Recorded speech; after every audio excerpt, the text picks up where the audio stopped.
The Boss Husband. Credit to the author. 1021-30. Ang mga pangalan po na nandito ay galing sa mga name generator. Kaya kung meron man pagkakatulad sa mga pangalan ng totoong tao o lugar, ito ay tunay na hindi sinasadya. Ang kwentong ito ay rated SPJ. Striktong patnubay sa mga walang jowa. Ito ay bawal din sa bata at matatandang walang asawa. Ang mga matatanda ay nakaramdam ng kahihiyan habang sila ay nakalutang sa kanilang mga upuan na nagdulot sa kanila ng labis na kalungkutan. Umupo si Parley sa kanyang upuan na may pagkasilaw na ekspresyon.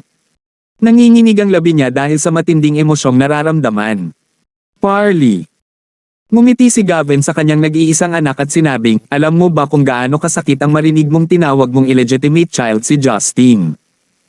Hinahamak mo si Justin pero at least anak mo siya. Hindi man lang ako anak ng tatay ko. Alam mo ba kung gaano ako nadismaya nang tumanggi kang kilalanin ang sarili mong anak nang mapalaki ng tatay ko ang isang anak na walang puso sa kanya? Ama, ako. Alam ko, sa palagay mo ginagawa mo ito para sa mas malaking larawan at alam kong kasalanan ko ito, ngunit ginawa ko ito para sa angkan ng Gibson, para sa kinabukasan ng politika ng Zeneca. Tinanggihan mo siyang kilalanin dahil sa iyong posisyon bilang miyembro ng nakatayong komite. Sa kabila ng nagmula sa parehong isyu, hindi maitikaila na magkaiba pa rin ang ating mga kaso. Nalungkot si Parley at tumingin siya sa ibaba ng matagal bago bumantong hininga, na para bang nabitawan niya ang isang bagay na mabigat sa kanyang puso. Dad, nagkamali ako. Pinunasan ni Rebecca ang kanyang mga luha habang nakatingin sa gilid. Pakiramdam niya ay nailabas ang kanyang galit, nakita kung paano sumuko ang kanyang asawa matapos makatanggap ng tuloy-tuloy na suntok. Sa pagkakataong ito, muling nagsalita si Gilmore na matagal ng tahimik. Sir, nasaksihan namin ang iyong nakakaantig na relasyon sa Old Marshall at iginagalang namin ang mga prinsipyong dala mo. Ngunit hindi ibig sabihin na nalutas na ang issue. Ang buong mundo, ang media, at ang publiko ay lahat ay binibigyang pansin ang isyong ito. Ngayong nakumpirma mo na hindi ka bahagi ng angkan ng Gibson clan, ang iyong angkan ay nawala ng kredibilidad sa mata ng mga mamamayan. Muling yumigting ang kapaligiran ng tumango ang mga opisyal ng gobyerno at militar bilang pagsang-ayon. Kahit na ang talumpati ni Gavin ay nakakuha ng kanilang paggalang, imposibleng makuha ang tiwala ng lahat dito.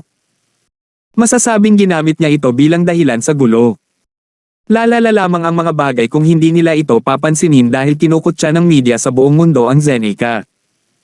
Ang mga miyembro ng Gibson clan ay nabalisa. Hindi nila naramdaman na may karapatan silang makipaglaban para sa pwesto bilang pinuno ng angkan dahil si Gavin ang dahilan kung bakit sila nakatayo sa bulwagan na ito ngayon. Naging matuwid si Gilmore habang sinabi niya, Sir, kailangang magkaroon ng pangwakas na conclusion ngayon. Hindi ako makakapagdaos ng isang komperensya ng balita sa Konseho ng Estado upang tugunan ang bagay na ito kung hindi man. Napatingin ang lahat kay Gavin ngunit lumingon siya kay Justin na nakasandal sa frame ng pinto. Justin, ano sa tingin mo tungkol dito? Bilang resulta ng tanong ni Gavin, muling inilipat ng lahat ang kanilang tingin kay Justin. Sa hitsura nito, halatang mas malapit si Justin kay Gavin nang makita kung paano niya nasagot ang naunang tanong ni Gavin kung saan nabigo si Parley na gawin iyon. Humanga din sila sa pananaw ni Gavin dahil matapang si Gavin na gumawa ng desisyon na ipasa ang angkan kay Justin kapag hindi ito lumaki sa tabi niya. Gayunpaman, sa paghusga sa kasalukuyang sitwasyon, tila hindi nagkamali si Gavin sa paghatol. Si Justin ay naiinip ng walang katapusan sa puntong ito. Sa halip, ibinalik niya ang tanong kay Gilmore nang siya ay tinawag. Premier Nigel, dapat mo lang sabihin kung ano ang nasa isip mo. Tila inaasahan na ito ni Gilmore at sumenyas siya sa mga opisyal ng gobyerno. Napag-usapan ko na ito sa kanila. Karamihan sa mga mamamayan ay naiinis sa katotohanan na ang Gibson clan ay itinago ang aktwal na background ngunit ang Gibson clan ay nananatili pa rin ang militar sa kanilang mga hawak. Ang mga opisyal ng militar mula sa Gibson clan ay matatagpuan sa buong bansa. Ang mga mamamayan ay nakadarama ng pagkabalisan dahil dito dahil ang Gibson clan ay nawala ang kredibilidad nito sa internasyonal na antas. Ito ay nais na malutas ang kanilang kredibilidad sa internasyonal na antas, ito'y nais na malutas ito sa antas ng internasyonal, ang sitwasyong ito, kailangan nating gumawa ng isang bagay tungkol sa mga kapangyarihang militar. Ngumuso si Martian. Premier Nigel, bakit hindi ako kasali sa diskusyon? I'm pretty sure that I'm still part of the standing committee. Hindi naman nasaktan si Gilmore. Ngumiti siya at sinabing, paumanhin. Nagmamadali itong isinagawa at hindi ka namin nagawang ipaalam dahil nasa seguridad ka ng estado. Itigil mo na ang kabog at sabihin mo lang sa amin na gusto mong bitawan namin ang kontrol namin sa militar. Naiinip na si Parley. Nagbigay ng galit na tingin si Gilmore. Parley, matagal na tayong magkaibigan at palagi akong kumilos ng makatarungan. Hindi mo ito dapat gawin sa maling paraan. Ang iyong mga intensyon ay ginawang malinaw. Ngumisi si Parley. Tama na. Sigaw ni Gavin, nakaramdam ng dismaya. Nagbigay si Premier Nigel ng isang praktikal na solusyon sa problema. Dapat nating talakayin ito ng mapayapa sa halip na mag-away. Tumalikod si Parley sa isang tahimik na paraan na parang tumanggi siyang sumuko kay Gilmore. Sa sandaling ito, napagtanto ng mga nasa bulwagan na si Justin ay tumatawa habang ang kanyang mga kamay ay nasa kanyang mga bulsa. Nanginginig ang mga balikat niya sa sobrang pagtawa at parang may narinig siyang nakakatawa. Justin, anong tinatawa-tawa mo? Kinusat ni Gilmore ang kanyang mga mata. Ikinaway ni Justin ang kanyang mga kamay at huminga siya ng malalim para pigilan ang sarili sa pagtawa bago sinabing, iniisip ko lang, nagsasalita ka na parang alam mo kung ano ang iniisip ng mga mamamayan. Talagang gaalinlangan ako sa iyong intensyon tungkol dito. Ginagawa mo man ito para sa media o sa mga mamamayan. Ano ang pagkakaiba? Ang aming sagot ay ipapasa sa publiko ng media, ito ay gumagana sa parehong paraan, sabi ni Gilmore sa isang walang malasakit na bagay. Umiling si Justin. Huwag sayangin ang iyong hininga. Sinong pinuno ang hindi kinukutya mula nang itatag ang internet? Isang presidente ng bansa ang nahuling nanliligalig sa isang intern at siya rin ay nahuli sa gitna ng isang blowjob. Hindi siya nagretiro. Hindi rin nagsimula ang kanyang mga tao ng isang pag-aalsa.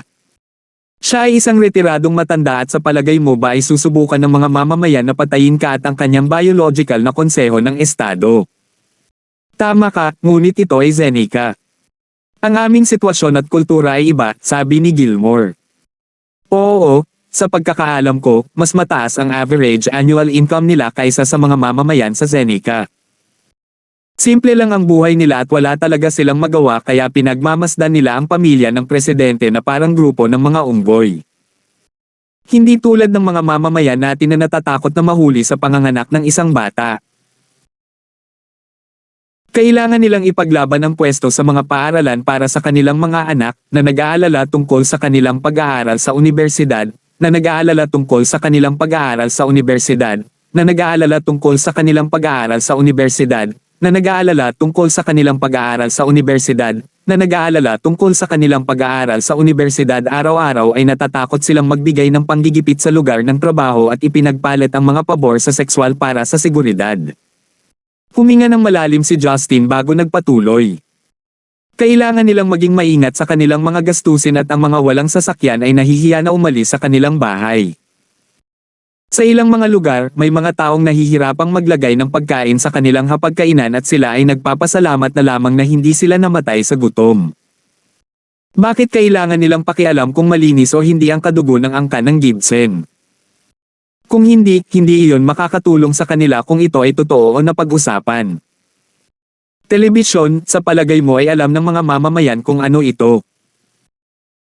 Kung hindi ako nagkakamali, sa panahon ng pagtatalo sa isla, kayong lahat ay nag-uusap at walang aksyon kahit na ang mga mamamayan ay nagprotesta tungkol dito illegitimate child, walang nagtanong sa kanya about it na kasali din kami dito pero hindi man lang kami nag-uusap at may balak na kayong kumilos.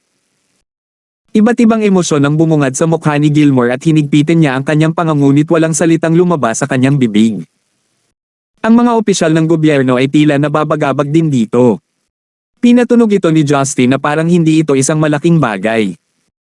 Kinuha ni Gavin ang kanyang tasa at humigop bago sinabi kay Sonny Ang, lumalamig na ang tsa, lagyan mo ako ng mainit na tubig. Gagawin. Nakangiting tumango si Yansaning bago umalis para isagawa ang kanyang utos.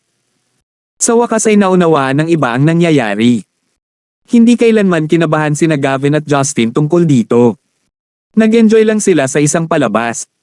Natuwa sina Rebecca at Marian sa kalokohan ni Justin.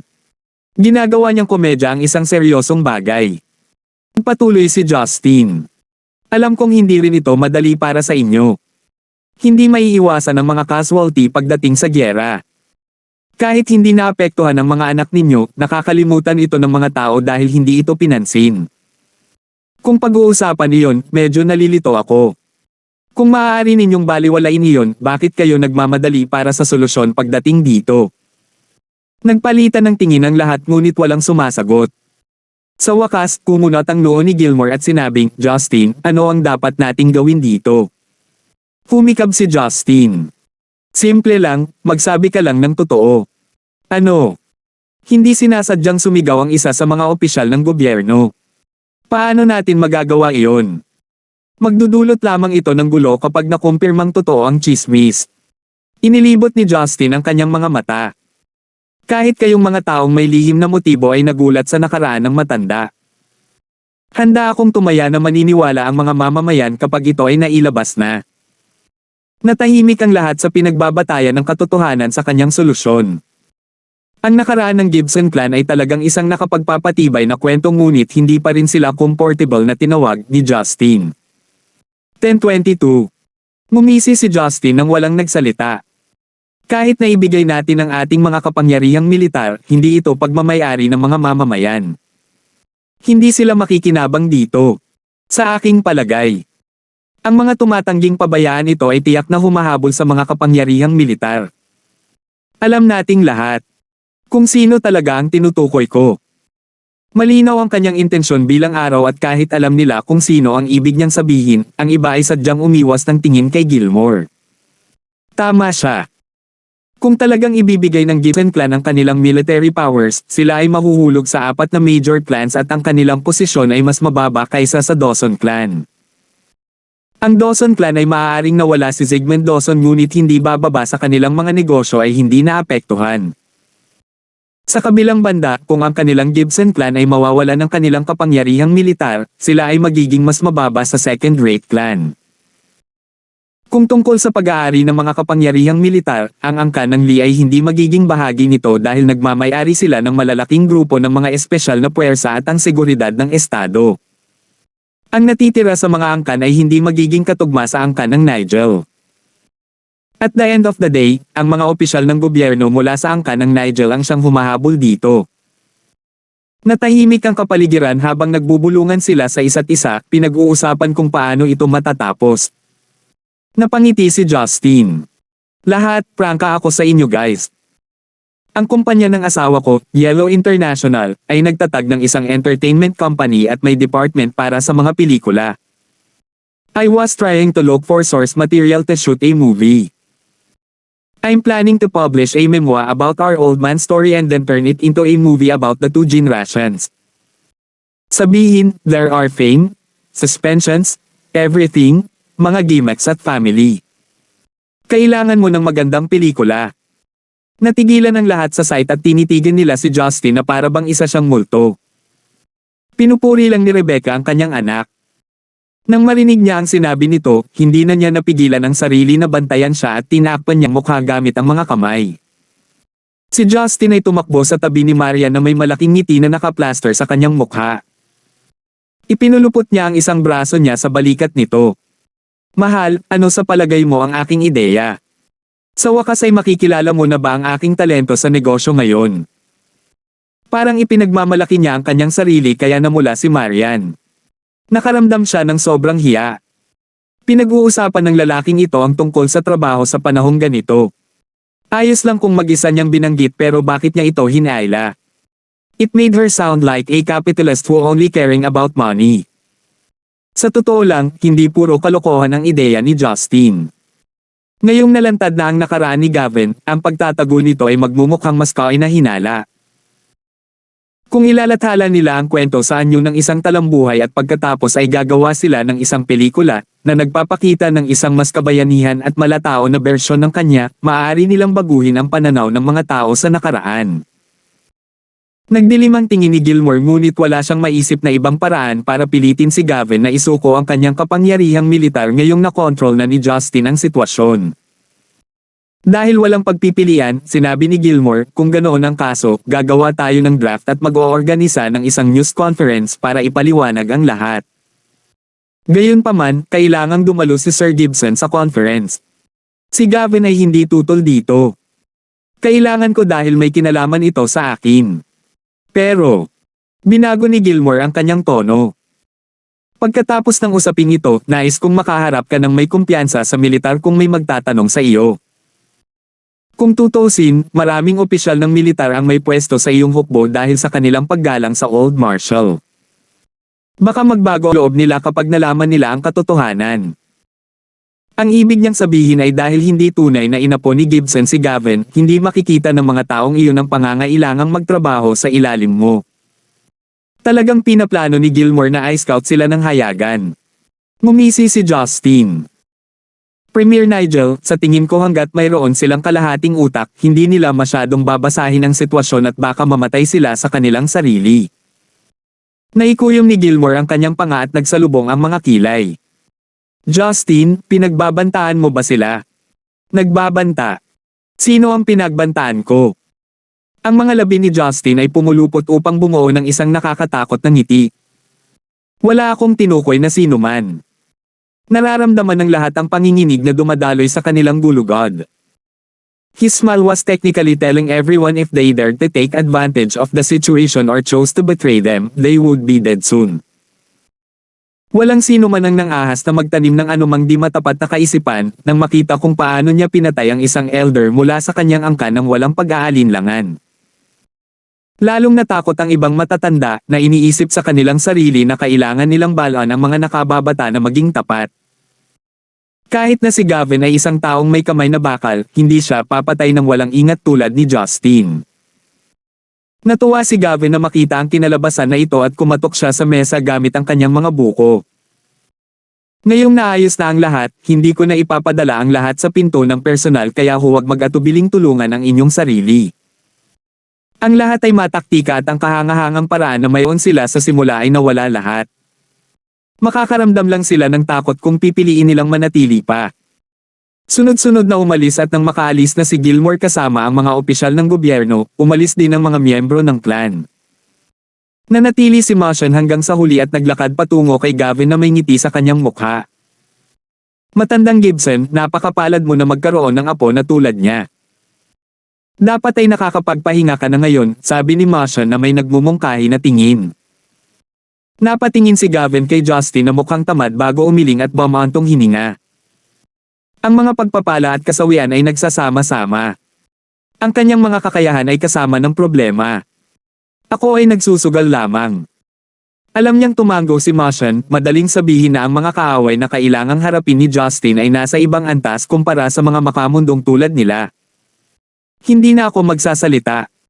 Bukas ang kasal ni Duncan at kahit hindi ang Randy, dapat dumalo kayong lahat sa kasal. Tumawa si Gavin, naiwan ka ba para pag-usapan ito? Ano pa ba? May mas mahalaga pa ba kaysa sa kasal ng sarili kong apo? Matapang ang tunog ni Martian. Napangiti si Gavin. Sige, pero ako ay isang taos-pusong tao at hindi ko kailangan na pasayahin ka.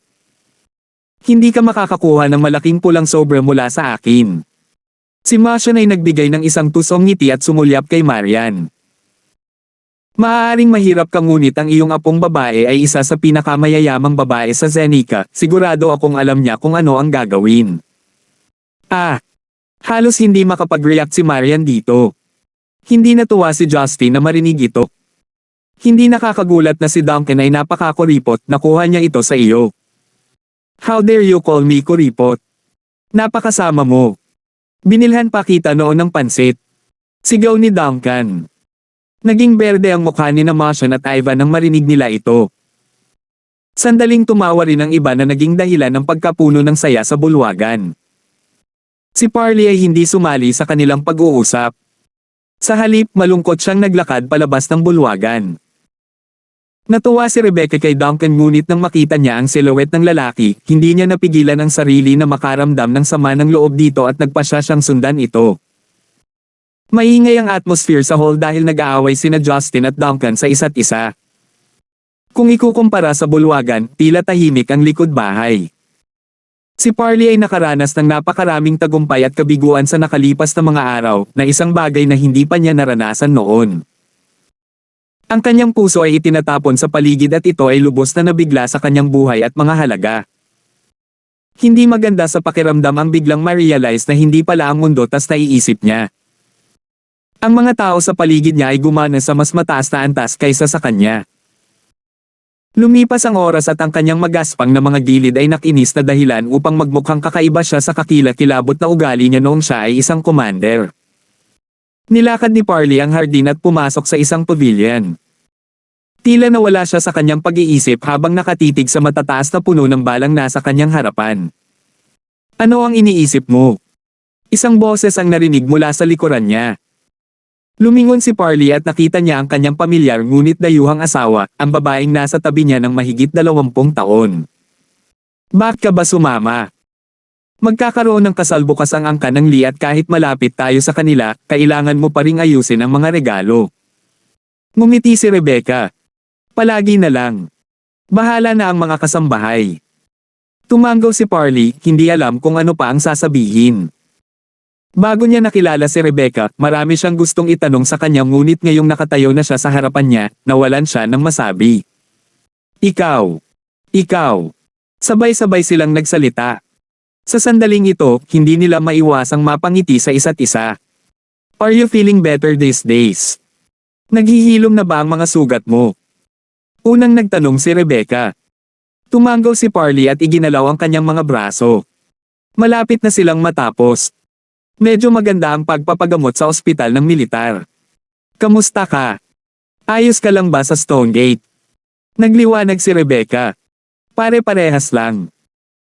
Inampon ni Maria ng isang maliit na batang babae na tinatawag na Leia ilang araw na ang nakalipas, ibig sabihin ay may apo na ako ngayon.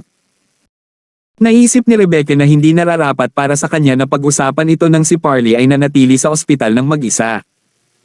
Nahuli ni Parley at nagbigay siya ng isang mahinang ngiti. Okay lang basta masaya ka. Bigla kong naramdaman na wala na sa mga ito ang mahalaga. Nagulat si Rebecca. Parley. Ikaw. Ganyan ba talaga iniisip mo? Bakit ako magsisinungaling sa iyo? Umiling si Parley at tumawa sa paraang nakakahiya sa sarili. Marami na akong pinagdaanan at pinag-isipan ko ang mga bagay-bagay. Malayo na ang narating ko at sa tingin ko ay oras na para huminto ako at magpahinga. Naantig dito si Rebecca. Sa wakas, nalampasan mo na rin ito pagkatapos ng maraming taon. Mga kapangyarihan, posisyon, magdudulot lang ito ng stress sa iyo. I don't see the point in thriving for these things when your own life is a mess. Oh well, I won't talk about this anymore. Then what are you planning to do in the future? Do you want to stay with US? 10:23. Natigilan si Parley nang makita ang nag-aalalang tingin ni Rebecca. Nang may nanginginig na boses, nagtanong siya, Rebecca. Ikaw. Hindi mo ako kinamumuhiin. Umiling si Rebecca habang nakangiti. I can't confidently say that I don't hate you now. Gusto ko pang lasunin ka noong sinubukan mong patayin si Justin. Pero, maraming taon na tayong magkasama. Naiisip ko pa rin ang tungkol sa'yo nang mawala na ang galit. Rebecca. Namula ang mga mata ni Parley. I'm sorry for letting you down. But I can't stay with you right now. Bakit? Kakaiba ang mga lalaki. Kahit na hindi ko na kinasusuklaman si Justin, may limitasyon ang aming pakikipag-ugnayan. Sigurado akong hindi niya gustong makita ako sa tabi niya. Ngumiti si Parley. Pinaplano kong manatili sa tabi ng aking ama at magturo sa paaralan ng militar. Hindi na ako babalik sa base ngayong napilitan akong bumaba sa pwesto. May gustong sabihin si Rebecca ngunit habang iniisip niya iyon, hindi ito isang masamang desisyon. Tumanggaw siya at sinabing, sige, babalik-balikan ko lang. Isasama ko rin si Leia para makipagkita sa'yo, tutal lolo ka naman niya. Lolo, bamantong hininga si Parley. Hindi talaga ako tumatama hanggang ngayon na nasa hustong gulang na ako. Humadjejek si Rebecca. Mukhang may demensya ka. Nahihiyang ngumiti si Parley bilang tugon. Ang simoy ng taglagas ay humahaplos sa kanilang mga mukha habang sila ay nakatayo sa pavilion ng walang kahit isang salita. Pagkaraan ng mahabang panahon, ginulo ni Rebecca ang kanyang buhok at sinabi habang nakangiti, "Mauuna na ako, alam ko na kung ano ang nangyayari sa bulwagan ngayon." Tumango si Parley at nang makita niyang aalis na si Rebecca, tinawag niya ito, "Rebecca." "Ham!" Lumingon si Rebecca. "Ay! Gusto kong humingi ng tawad sa pagdududa ko sa iyo ng matagal. Alam ko na." Si Rebecca ay nagbigay ng nakakaalam ng ngiti. "Naghinala ka sa akin dahil gusto ko si Gilmore noon kaya conscious ka palagi sa kanya. Sa tingin mo ba pinakasalan kita dahil hindi ko makakasama si Gilmore? Ikaw, paano mo nalaman?" Si Parley ay natulala. "Lagi mo siyang kinakalaban sa harapan ko. Sa tingin mo hindi ko mapapansin?" Parang galit na galit si Rebecca. "Huwag ka nang mag-overthink. Kalahating siglo na tayo at ang dami na nating pinagdaanan. Hindi naman sa wala akong manliligaw noon, bakit wala akong nakitang malapit sa akin imbes na isang tulad mo na walang kaugnayan sa akin? Unstable ang Gibson clan noong mga panahong iyon. Bakit pa kita papakasalan noon?" Namula si Parley ngunit ngayong nalutas na ang bagay na kanina pa gumugulo sa kanyang isipan. Ngumiti siya ng sincere sa wakas. Walang nanatiling pare-pareho sa isang relasyon. Kahit na ang mga huwad sa oras. Sa madaling araw, lahat ng tao sa Zenica at sa buong mundo ay handang kutsain ang angkan ng Gibson ngunit pagsapit ng hapon, napagtanto nilang hindi ito kasing sama ng kanilang naisip. Muling lumitaw si Gavin pagkatapos ng kanyang pagre-retiro at sinimulan niyang ipaliwanag ang katotohanan sa likod ng kanyang nakaraan. Ang kanyang tono ay hindi servile o overbearing na naging dahilan para hindi sila magmura sa kanya. Ito ang unang pagkakataon ng bansa na magkaroon ng isang inapo ng isa sa mga pinakakilalang angkan na nagbahagi ng kanyang nakaraan. Ang kanyang matapat na saloobin ay nagdulot ng panig ng publiko sa kanya. Ang kanyang mga pananaw kung saan ang pinagmula ng isang bayani ay hindi dapat maiugnay sa kanyang mga personal na tagumpay ang higit na nanalo sa kanilang mga puso. Kung ganoon ang kaso, walang maglalakas loob na ihiwalay at ipagkanulo ang angkan ng Gibson ngayon. May mas kahangahangang nangyari mamaya. Sa hapon, ang presyo ng langis sa Zenica ay ibinaba ng 7% na nakatawag ng atensyon ng publiko dahil ito ay bihirang kaso. Nang maglaon, anumang bansa na nagkaroon ng away sa Zenica ay umamin din ng pagkatalo sa pamamagitan ng paglalathala ng mga serye ng mga dokumento na may ganitong mga pahayag at tinawag pa nila ang kanilang armada. Ito ay mas makabuluhan sa kanila kaysa sa bloodline ni Gavin. Bigla na lang, inilihis nila ang kanilang mga tingin sa Gibson clan at kalaunan ay nawalan sila ng interes sa bagay na ito. Inayos ni Justin na mangyari ang lahat ng ito. Sapat na madaling manipulahin ang mga bansa kung sapat ang iyong pagpapataw. At saka, hindi naman parang nalulugi ang mga bansa. Tungkol naman sa presyo ng langis, gumastos si Justin ng malaking pera dito. Ang buong bansa ay kumonsumo ng bilyon-bilyong litro ng langis sa isang araw at imposibleng mapababa ang presyo kung hindi siya bilyonaryo. Ang pera na ginastos niya ay tila hindi kailangan ngunit ito ay kapaki-pakinabang upang magdulot ng epekto. Katatapos lang ng komperensya ni Gavin nang bumaba ng 7% ang presyo ng langis.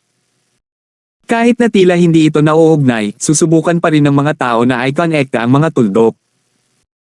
Ang pagbaba ng presyo ay nagpatuloy sa loob ng ilang araw at tila isang gintong glow ang naglalabas mula sa Gibson clan. Walang nagmamalasakit kung sino ang iyong ama o kung gaano kaiya ang iyong nakaraan. Hanggat nakinabang sila dito. Sa halip ay nag-uutos si Justin nang ayusin niya si Ron na asikasuhin ito. Gayunpaman, walang makakaalam kung paano siya umiyak habang yakap-yakap ang mga braso ni Marian matapos gastusin ang pera, umiiyak na siya ngayon ay nabasag. Gaya ng nabanggit kanina, nagtalaga si Justin ng mga trabaho sa entertainment company para sa memwa at sa pelikula. Siya ay umaasa na mabawi ang ilang pagkalugi. Nang magsimulang kumulo ang isyong ito, ang kasal sa pagitan nina Duncan at Amelia ay isinagawa ayon sa naka-schedule. Kahit na tumanggi ang Dawson clan, mas malaki pa rin sila sa second-rate clan. Para sa angkan ng Lee, ang kanilang posisyon sa Zenica ay hindi kailanman naalinlangan. Sa makatuwid, kahit na si Amelia ay hindi isang kilalang tao, nakuha pa rin niya ang atensyon ng media. Sa araw ng kasal, ang bulwagan ay pinalamutian ng isang simpleng estilo, matikas ngunit hindi maluho. Tanging ang mga matatanda ang imbitado sa kasal at ang iba ay mga kamag-anak ng angkan ng Lee. Para naman sa mga second-rate clans at ordinaryong ministro, hindi sila nabigyan ng pagkakataon. Sumabog ang malalakas na palakpakan sa bulwagan ng State Guest House nang naglakad si Amelia patungo kay Duncan kasama ang kanyang ama. Nakasuot siya ng puting wedding gown samantalang si Duncan ay nakasuot ng puting suit. Kahit na wala silang masyadong bisita, malakas ang palakpakan dahil kailangan nilang maging magalang sa Lee clan. Gayunpaman, medyo wala sa lugar ang isang bagay sa gitna ng kasal. Si Amelia ay nakahawak sa isang kulay bahaghari na ice cream cone sa halip na isang bouquet na ikinagulat ng lahat.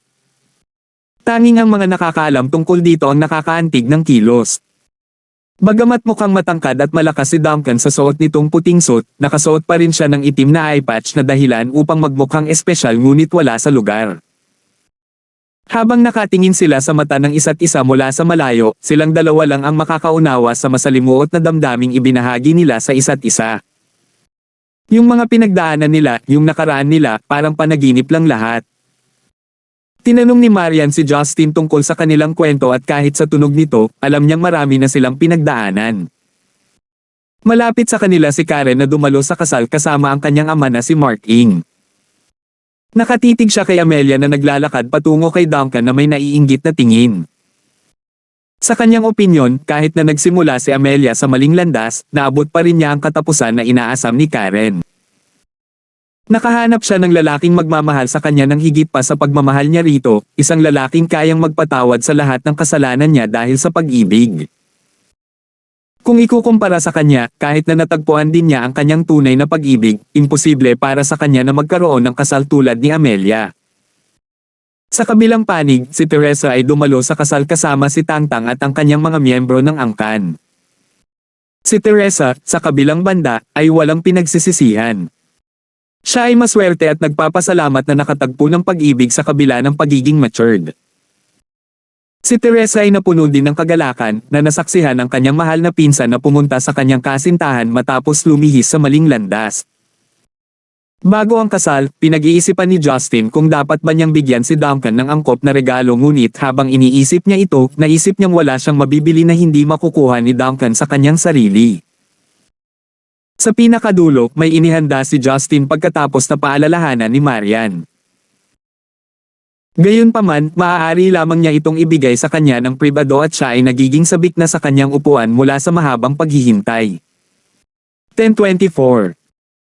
Sa opinyon ni Justin, ang pakikipagpalitan ng mga kasiyahan at pakikibahagi sa mga sosyal na kabaitan ay ang pinaka-nakakainip na bagay sa mundo.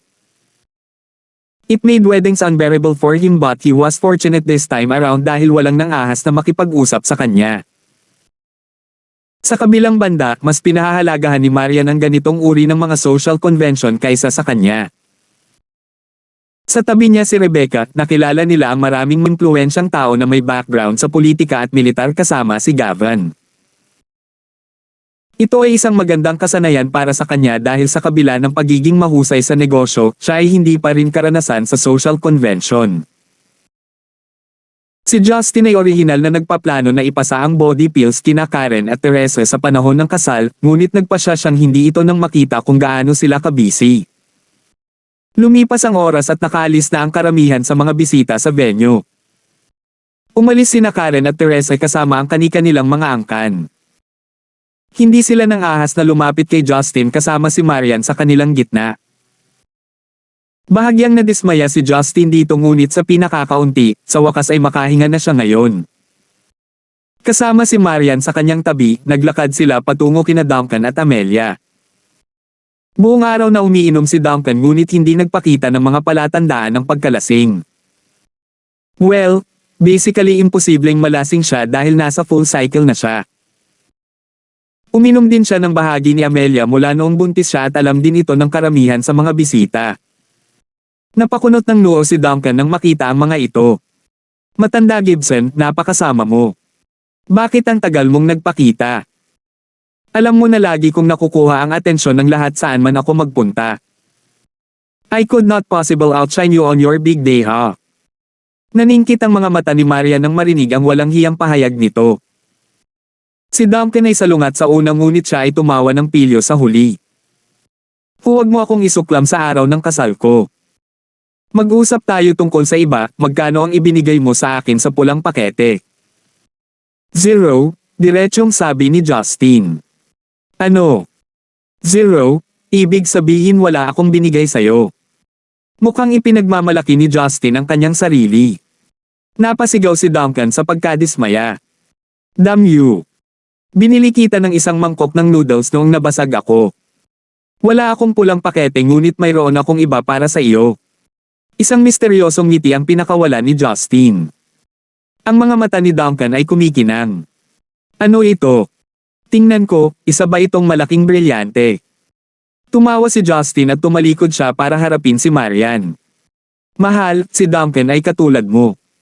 Gusto rin niya ng malaking hiyas. Hindi ko. Mangulong si Marian ngunit malabo niya itong naalala. Nakaramdam ng hiya si Amelia sa gilid at kinurot niya ng tahimik ang baywang ni Duncan na hindi niya pinansin. Itinuro ni Justin ang labas ng bulwagan. Nasa labas. Kailangan nating mag-drive doon kaya aalis na tayo kung tapos na kayong dalawa. Napakalihim. Nipatikip si Duncan sa kanyang mga labi dahil sa inis. Lumingon siya para tanungin si Amelia. Amelia, pagod ka na ba? Pwede tayong manatili dito kung pagod ka.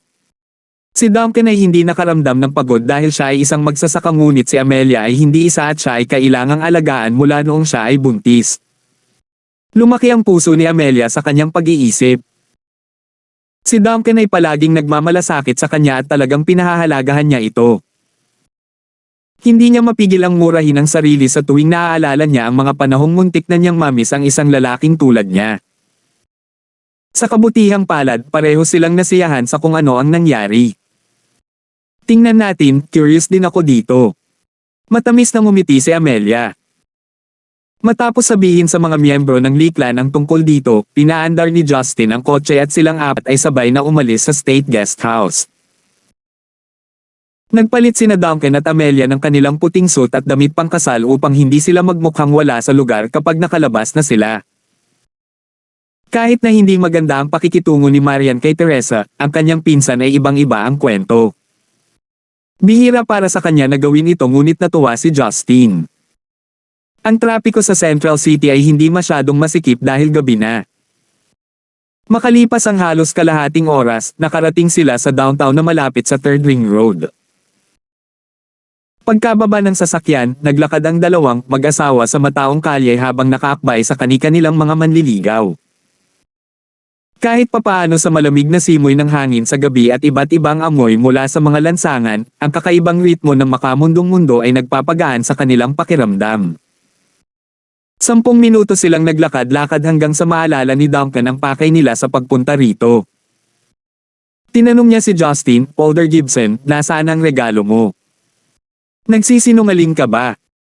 Binigyan siya ni Justin ng isang side eye at itinuro ang isang tindahan na may mga dingding na kulay kape at puting LED na ilaw.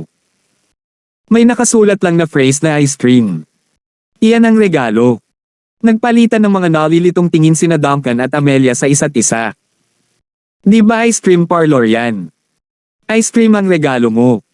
Tanong ni Amelia. Nanginginig ang mga kalamnan sa mukha ni Duncan. Amelia, I bet sinamantala niya ang katotohanan na gusto mong kumain ng ice cream. Tama na. Pumasok na tayo. Hindi siya pinansin ni Justin at pumasok sa shop kasama si Marian. Nang pumasok sila sa shop, napagtanto nila na ang interior nito ay inayos sa isang napakarilag at eleganteng estilo. Ito ay retro at nostalgic na may estilong Italyano na arkitektura. Nagningning ang kanilang mga mata nang makita ang mayayamang pagpipili ang kulay ng estilong Baroque. Sa gitna ng shop ay isang counter na napapalibutan ng mga ice cream. 2 Caucasian at ilan pang manggagawa ang abala sa pag-scoop ng ice cream para sa mga customer. Ang lahat ng mga ice cream ay nakaimbak sa pinong babasagin at naaamoy nila ang masaganang amoy ng vanilla at coco mula sa malayo. Gusto mo ba ang lugar na ito, Madam Lee? Pang-aasar ni Justin. Namula si Amelia at tinanggaw niya ang kanyang ulo na may kumikinang na mga mata. Nakapunta na ako dito pero hindi ko pa nakikita ang lugar na ito. Ang tindahang ito ay binuksan kamakailan ng isang Pranses. Binuksan niya ang tindahang ito sa Zenica pagkatapos magtrabaho sa angkan ng Vivoli sa loob ng maraming taon. Tinitiyak ko sa iyo na ang kalidad ng ice cream dito ay nangunguna. Ipinakilala ni Justin ang tindahan sa kanila. Older Gibson, hindi naman tayo pwedeng nandito para lang sa ice cream, di ba? Nasaktan si Duncan. Nagpalitan ng tingin si Justin kay Marian at ngumiti sila sa miserableng mukha ni Duncan. Mahal, ikaw na mismo ang magsabi sa kanya. Hindi ko na kayang makita ang mukha niya. Walang magawang umiling si Justin. Ngumiti si Marian sa mga labi at sinabing, narinig ko kay Justin na gusto ni Amelia ang ice cream kaya natural na gusto rin ito ni Duncan. Akala namin ay walang kabuluhan ang pagbibigay sa iyo ng 2 hiyas kaya binilhan ka na lang namin ang tindahang ito. Itong tindahan. Natigilan si Duncan. Nagtagal si Amelia sa pag-react at ikinaway niya ang kanyang mga kamay. Hindi natin kaya, sobra na. Ang shop lot mismo ay nagkakahalaga ng higit sa 5 milyon at ang ice cream parlor ay napaka-classy. Napakahalaga. Haha.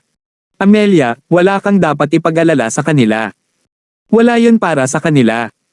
Ngumisi si Duncan. Akala ko hindi ka magiging kuripot, ikaw talaga ang tunay kong kapatid. Ayos lang. Gumagana rin ang shop para sa akin. I can always sell it for the money. Huwag kang maglakas loob. Sinaway siya ni Amelia. Paano mo nagagawa ang isang bagay na kasing bastos niyan? Regalo pa rin sa kanila. Ngumiti si Duncan ng nakakatakot. Amelia, nagbibiro lang ako. Ngumuso si Amelia, sigurado akong hindi ka maglalakas loob na gawin iyon. Ibinaba ni Duncan ang kanyang ulo sa isang masunuring paraan.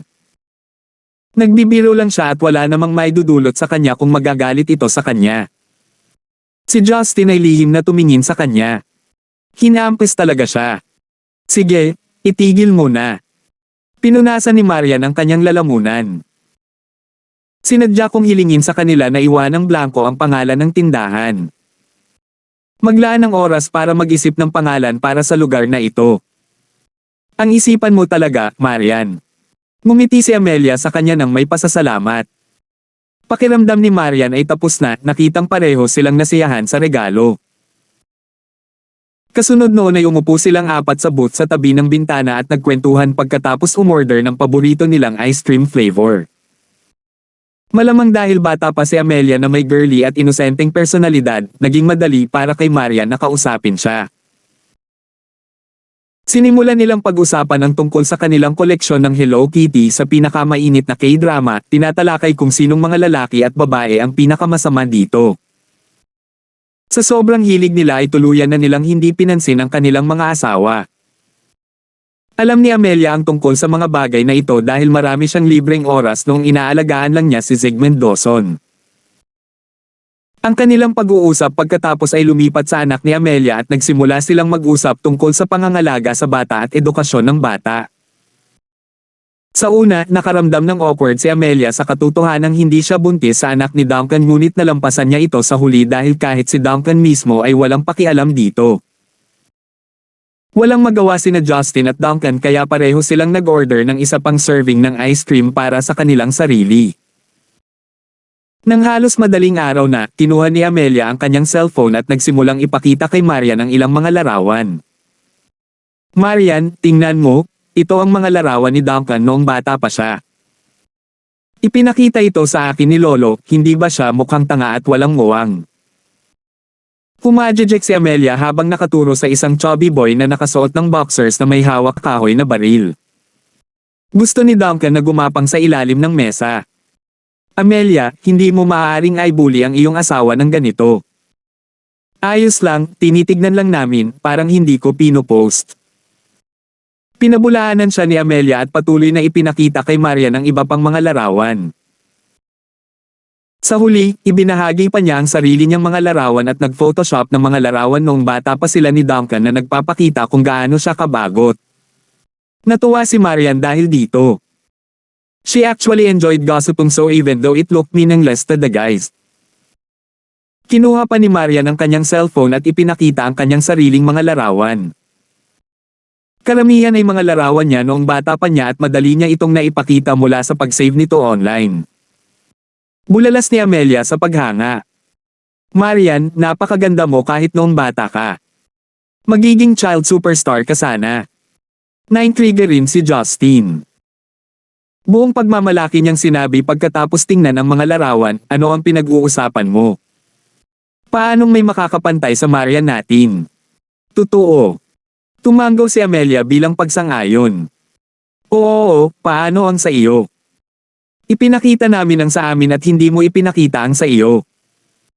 Nininigas ang mukha ni Justin. Natahimik siya nang maalis ang ngiti sa mukha niya. 10:25. Biglang bumagsak ng ilang degree ang atmosphere. Naawa si Marian sa kanya nang mapagtanto niya ang dahilan sa likod ng kanyang pananahimik. Hindi nagtagal, tumawa si Justin na nakayuko. Gusto kong magbahagi ng ilan ngunit sa kasamaang palad wala ako. Pagkatapos ay napagtanto ni Amelia na siya ay natama ng isang masakit na lugar.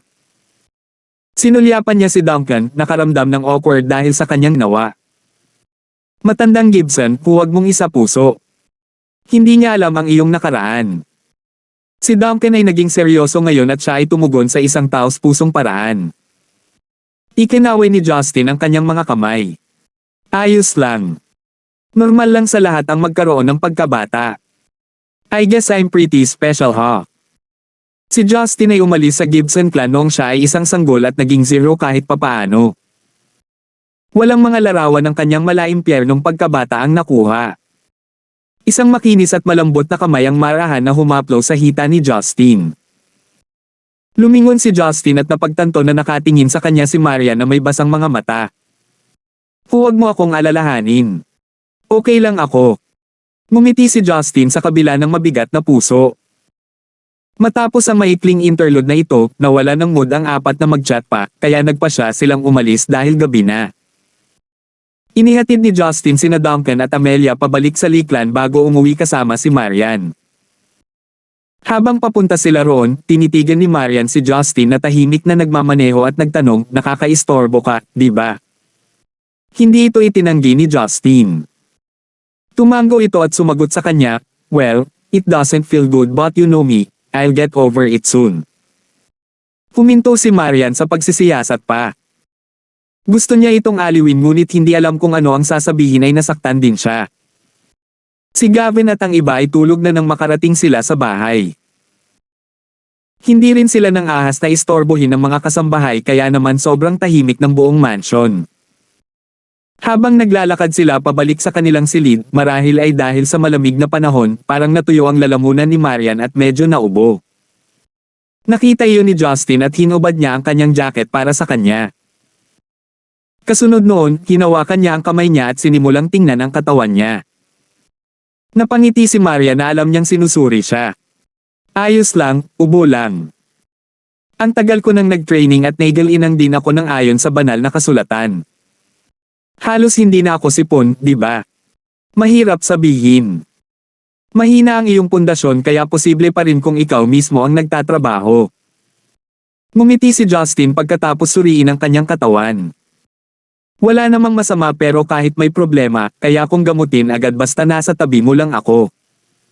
Matamis na ngumiti si Marian. Talagang naka-jackpot ako noon. Ang pagkakaroon ng bodyguard at doktor bilang asawa ko. Oo, ginawa mo. Ngumiti si Justin nang may pagmamalaki bago siya pinagbuksan ang pinto. Papasok na sana si Marian sa silid ngunit huminto siya sa kanyang paglalakad upang tumangala sa langit. Anong mali? Nalitaw si Justin. Tumingin si Marian sa kanya. Hobby, manood muna tayo saglit sa mga bituin, ayaw ko pang matulog. Hindi pinaplano ni Justin na matulog kaagad dahil mayroon pa silang mga bagay na gagawin ngunit ayaw niyang tumanggi sa kanyang romantikong kilos. Habang naaawa sa sarili, naglakad si Justin papunta sa pavilion habang hawak ang mga kamay niya. Umupo siya sa bench at sinenyasan si Maria na umupo sa kanyang kondangen bago ipinulupot ang kanyang mga braso sa kanyang baywang. Malamig ang gabi habang nakaupo silang dalawa sa tahimik na likod bahay, ninanamnam ang kalangitan sa gabi. Matatagpuan ng Gibson Mansion ng bahagyang mas malayo sa mataong lungsod kaya nakita nila ang ilang bituin ngunit hindi nila makita ang buong Milky Way. Sa halip na mag-stargazing, mas mainam itong ilarawan bilang paggugol ng kalidad ng oras ng magkasama. Pagkatapos ng mahabang tahimik na sandali, biglang tumalikod si Marian at isinandal ang kanyang ulo sa balikat ni Justin. Bangulong siya, "Hubby. I miss Leia." Hindi inaasahan ni Justin na ang kanyang unang pangungusap ay tungkol sa kanyang anak na babae. Ganyan ba talaga ka-update ang babaeng mataba to the point na mamimiss mo siya ng sobra? Medyo nagseselo si Justin. Hindi siya matabang babae. Baby fat lang. Mawawala na yan kapag lumaki na siya. Ipinagtanggol ni Marian ang kanyang anak. Puno ng pananabik ang kanyang mga mata habang sinasabing, "Hindi ko alam kung bakit pero gusto ko lang siya. Kung magkakaroon kami ng sarili naming mga anak, mamahalin ko silang lahat." Hinaplos ni Justin ang kanyang buhok. Nararamdaman mo bang magkaroon ng anak muli dahil nakita mo si Amelia? Medyo. Hindi ito itinanggi ni Marian. Nagkunwari siyang walang nakakita sa kanyang namumula na mukha gayong sa katunayan ay kitang-kita ito ni Justin. Napabuntong hininga si Justin. Hindi talaga namin ito mamadaliin. Si Duncan ay may mas mataas na pagkakataon na mabuntis si Amelia dahil siya ay nasa full cycle ng innate stage. Malaki ang posibilidad na mangyari ito sa amin hanggang sa pumasok ka sa soul forming stage. Manam. Alam ko, patuloy ko itong gagawin. Tinanggo ni Marian ang kanyang ulo. Lumipas ang isa pang sandali ng katahimikan at nagtanong si Justin, "Gusto mo pa bang maupo dito? O dapat na tayong pumasok?" Umiling si Marian. "Umupo muna tayo dito saglit. Gusto ko dito, tahimik at payapa. Naririnig ko pa nga ang paghinga mo. Maririnig mo akong sumigaw sa kama." Bulong ni Justin sa loob. Kasabay nito, napaungol siya sa katotohanang napilitan siyang pigilin ang kanyang mga pagnanasa. Si Marian ay nalubog sa sarili niyang mundo at nagtanong siya sa paraang walang pakialam, "Hubby, sabihin mo. Ang aming mga tauhan sa Yellow, sa tingin mo kumusta ang buhay nila? Iba ba sila sa atin?" Ngumiti ng mapait si Justin. "Paano ito magiging pareho? Nakatira sila sa isang commercial residential building, hindi tulad ng ating Presidente Lee na bumili ng villa gamit ang isang snap ng iyong mga daliri. Hindi ito tungkol sa mga bahay." Itinama siya ni Marian. "Ang ibig kong sabihin ay ang takbo ng buhay nila. Bilis. Parang. Mauna ang babae sa bahay. Bibili siya ng mga grocery at magluluto ng hapunan habang hinihintay ang pagbabalik ng kanyang asawa. O maaari niyang sunduin ang kanyang mga anak sa paaralan, dumalo sa pulong ng mga magulang." Si Justin ay naliligaw. "Bakit bigla kang nag-isip?" Mabagal na sagot ni Marian sa kanya. "Ewan ko, naiinggit lang ako sa buhay nila. Kahit na ito ay makamundong, hindi nila kailangang mag-alala gaya ko." Kinurot ni Justin ang kanyang mga pisngi. "Silly girl, sigurado akong magsasawa ka sa ganyang buhay sa loob ng 2 araw. Bakit ako?" Mainit at matamis, hindi makapaniwalang sabi ni Marian. Ngumiti si Justin.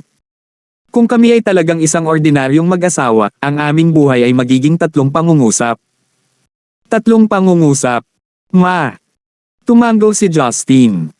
"Alin ang mga?" Sinagot siya ni Justin. "Pagdating ko sa bahay sasabihin ko kumain na tayo, tapos tatanungin ko kung nasaan ang anak natin. Lastly, sasabihin kong matulog na tayo para matapos ang araw." Tumawa si Marian at inikat ang mga mata sa kanya. "Masyadong madrama iyon. Halimbawa lang. Kung tutuusin, paulit-ulit ang buhay." Kinagat ni Marian ang kanyang mga labi at ngumiti. "Kung gayon, ang sagot ko ay nasa 3 pangungusap din. Bilasan mo at kumain, natutulog ang anak natin, at matulog ka na." Natawa din si Justin. Kahit na ito ay sinadya upang maging isang biro, ito ay isang uri ng panunuya din. Nang akmang buhatin na ni Justin si Marian pabalik sa kanilang silid, naramdaman niya ang mga galaw mula sa malayo sa pamamagitan ng kanyang banal na sentido. Kumunat ang noo ni Justin at tumingin sa timog. Naramdaman ni Marian ang kanyang pagkilos at nagtanong, "Hobby, anong problema?" Mukhang hindi mapayapa ang gabing ito. Ngumisi si Justin. Mukhang may dalawang hivap na nakahanap sa akin ngayong gabi. Kung magiging maayos ang lahat, baka makakuha pa ako ng ilang goodies. 10:26. Hindi maintindihan ni Marian kung saan siya nanggaling. Sinundan niya ito ng tingin at wala siyang nakita sa unang, ngunit sa sumunod na segundo, dalawang silhouette ang lumitaw sa bubong sa harapan nila. Nakasuot ng itim na gown ang matangkad at buff man na may malamig at mayabang na mukha. Sa tabi niya ay isang babaeng nakasuot ng madre habang hawak niya ang isang puting horsetail whisk sa kanyang kamay na may malungkot na ekspresyon. Sila ay natural na Felix at Felicity. Naalala ni Felicity ang mukha ni Justin at sa detalyadong sketching, matagumpay siyang makilala ng mga huwang rank na Hongming cultivator. Hobby, sino sila? Nag-aalala si Marian. Hindi sila mukhang friendly. Hinawakan ni Justin ang kanyang mga kamay at sinenyasan siyang tumayo sa likuran niya. Mahabang kwento pero sabihin na nating wala sila dito para ibili ako ng hapunan. Kumunat ang noo ni Felix nang mapansin niya ang kalmadong kilos ni Justin. Pagkatapos ay napagtanto niya na hindi niya nakikita ang cultivation ni Justin. Inimbestigahan ni Felix ang background ni Justin at ang kanyang pagkakakilanlan bilang isang miyembro ng Gibson clan ay hindi nakaabala sa kanila. Gayunpaman, napaka-abnormal para sa isang binatang tulad niya na magkaroon ng ganitong antas ng paglilinang. Ganunpaman, gaano man kataas ang kanyang cultivation, isa lang siyang Roman cultivator. Hindi sila matatakot sa kanya dahil ang magkapatid ay may heaven rank na ama at ang buong Hongmeng ay sumusuporta sa kanila. Felicity, sigurado ka bang siya iyon? Ang mga mata ni Felicity ay puno ng pagpatay na layunin habang sinabi niya, "Oo, kuya. Sinira ng taong ito ang aking madre at muntik na niya akong patayin." "Hoy, matandang madre. Sinaktan mo muna ang babae ko. Sinubukan kitang akitin pero pinilit mong gumamit ng dahas. How dare you push the blame on me?" Ngumisi si Justin. "Shut up. Ikaw ang may kasalanan sa pagpasok sa aking madre." "Kuya, huwag pansinin ang kanyang mga salita. Siya ay isang ignorante na baboy." Sinaway siya ni Felicity. Tumanggaw si Felix at nagsalita ng may malalim na boses. "Yang kapwa, ako si Felix, isang Earth Rank Elder mula sa Hongmeng. Nandito ako para maghiganti sa ngalan ng aking kapatid. Sinira mo ang kanyang madre at sinubukan mo pa siyang patayin dahil sa isang maliit na hindi pagkakaunawaan." Pinalaki siya ni Justin. Ang cultivation base ni Felix ay mas mataas kaysa sa kanyang kapatid na babae at kahit na hindi pa lubos na nauunawaan ni Justin ang konsepto ng cultivation base, alam niya na si Felix ay nasa Koi Water Tribulation ng 6 Frostwater. Gayunpaman, kung nakikita niya ang cultivation base ni Felix, nangangahulugan din ito na kaya niya pa rin siyang hawakan. Sa kasamaang palad, hindi siya magagawang patayin ni Justin dahil sa kanyang hindi pangkaraniwang background. Hindi siya makikinabang dito kung ang kanyang kamatayan ay magdadala sa kanya ng higit pang problema mula kay Hongmeng, kaya't kailangan niyang harapin ito ng mabuti. Naalarma ng kaguluhan ang mga gwardya at nagsimula na silang lumapit. Ang mga veteranong gwardya ay pawang armado at 12 ng mga rifle ang nakatutok sa kanilang dalawa sa rooftop. Kasabay nito, ang mga sniper ay nakapasok na sa kanilang mga posisyon sa mga hindi kilalang sulok. Ngumuso si Felix. "Wala pa ako sa mundong ito sa loob ng maraming taon. Sino ang nakakaalam na ang isang angkan ay maaaring kumilos ng mayabang ngayon? Young Master Chen, sino sila? Dapat ba nating hilingin kay Sir na pumunta?" Ang isa sa mga pinuno ng bantay ay lumakad pasulong at tinanong si Justin. Kumunat ang noo ni Justin. Imposible para kay Gavin na hindi napapansin ang sitwasyon dito at kasama si Sony ang sa kanyang tabi.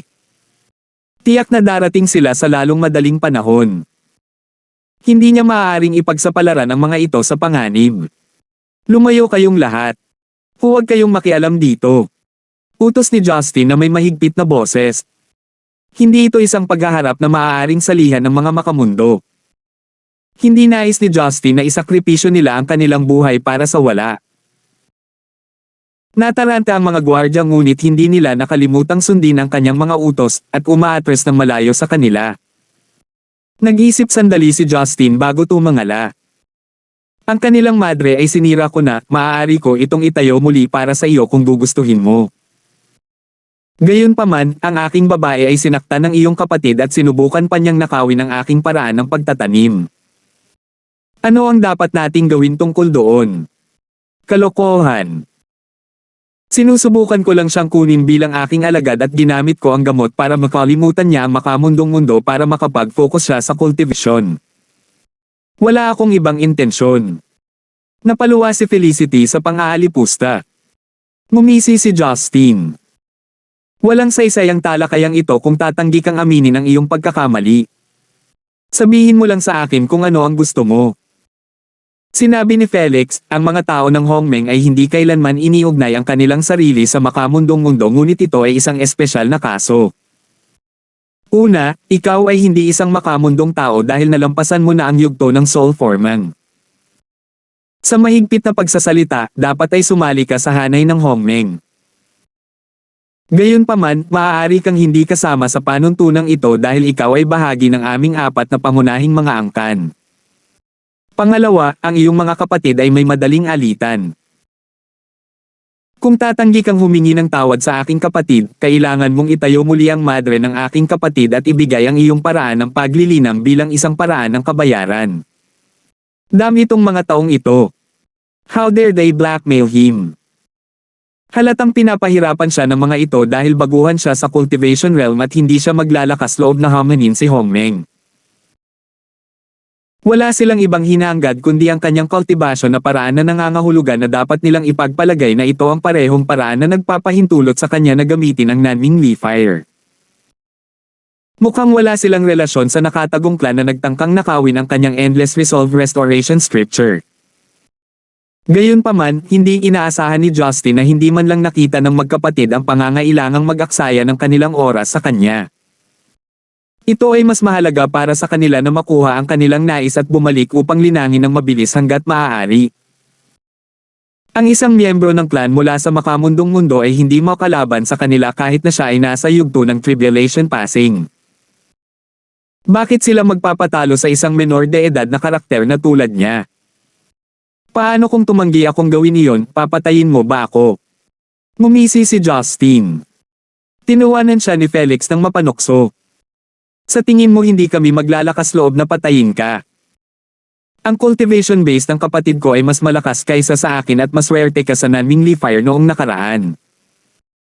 Kahit na hindi namin iniuugnay ang aming sarili sa makamundong mundo, hindi ka kasama dito dahil nalampasan mo na ang Soul Foreman Realm. Walang maglalakas loob na tanungin ang aming mga aksyon kahit napatayin ka. Sinisikap ng isang magnanakaw na i-claim na siya ay inosente. I bet Hongmeng ay isang kulto. Kahit na nag-aalala si Justin, alam niyang palaging sasamantalahin ng iba ang mababait na tao. Dahil wala silang planong pag-usapan ang mga bagay-bagay, hindi nakita ni Justin ang pangangailangang umiwas sa sarili. Ang lakas ng loob mong insultuhan si Hongmeng. Dapat tapusin nakita ngayon. Nakaramdam ng galit si Felix. Ang singsing ng somero sa kanyang daliri ay kumislap at isang kakaibang longsword ang lumitaw sa kanyang kamay.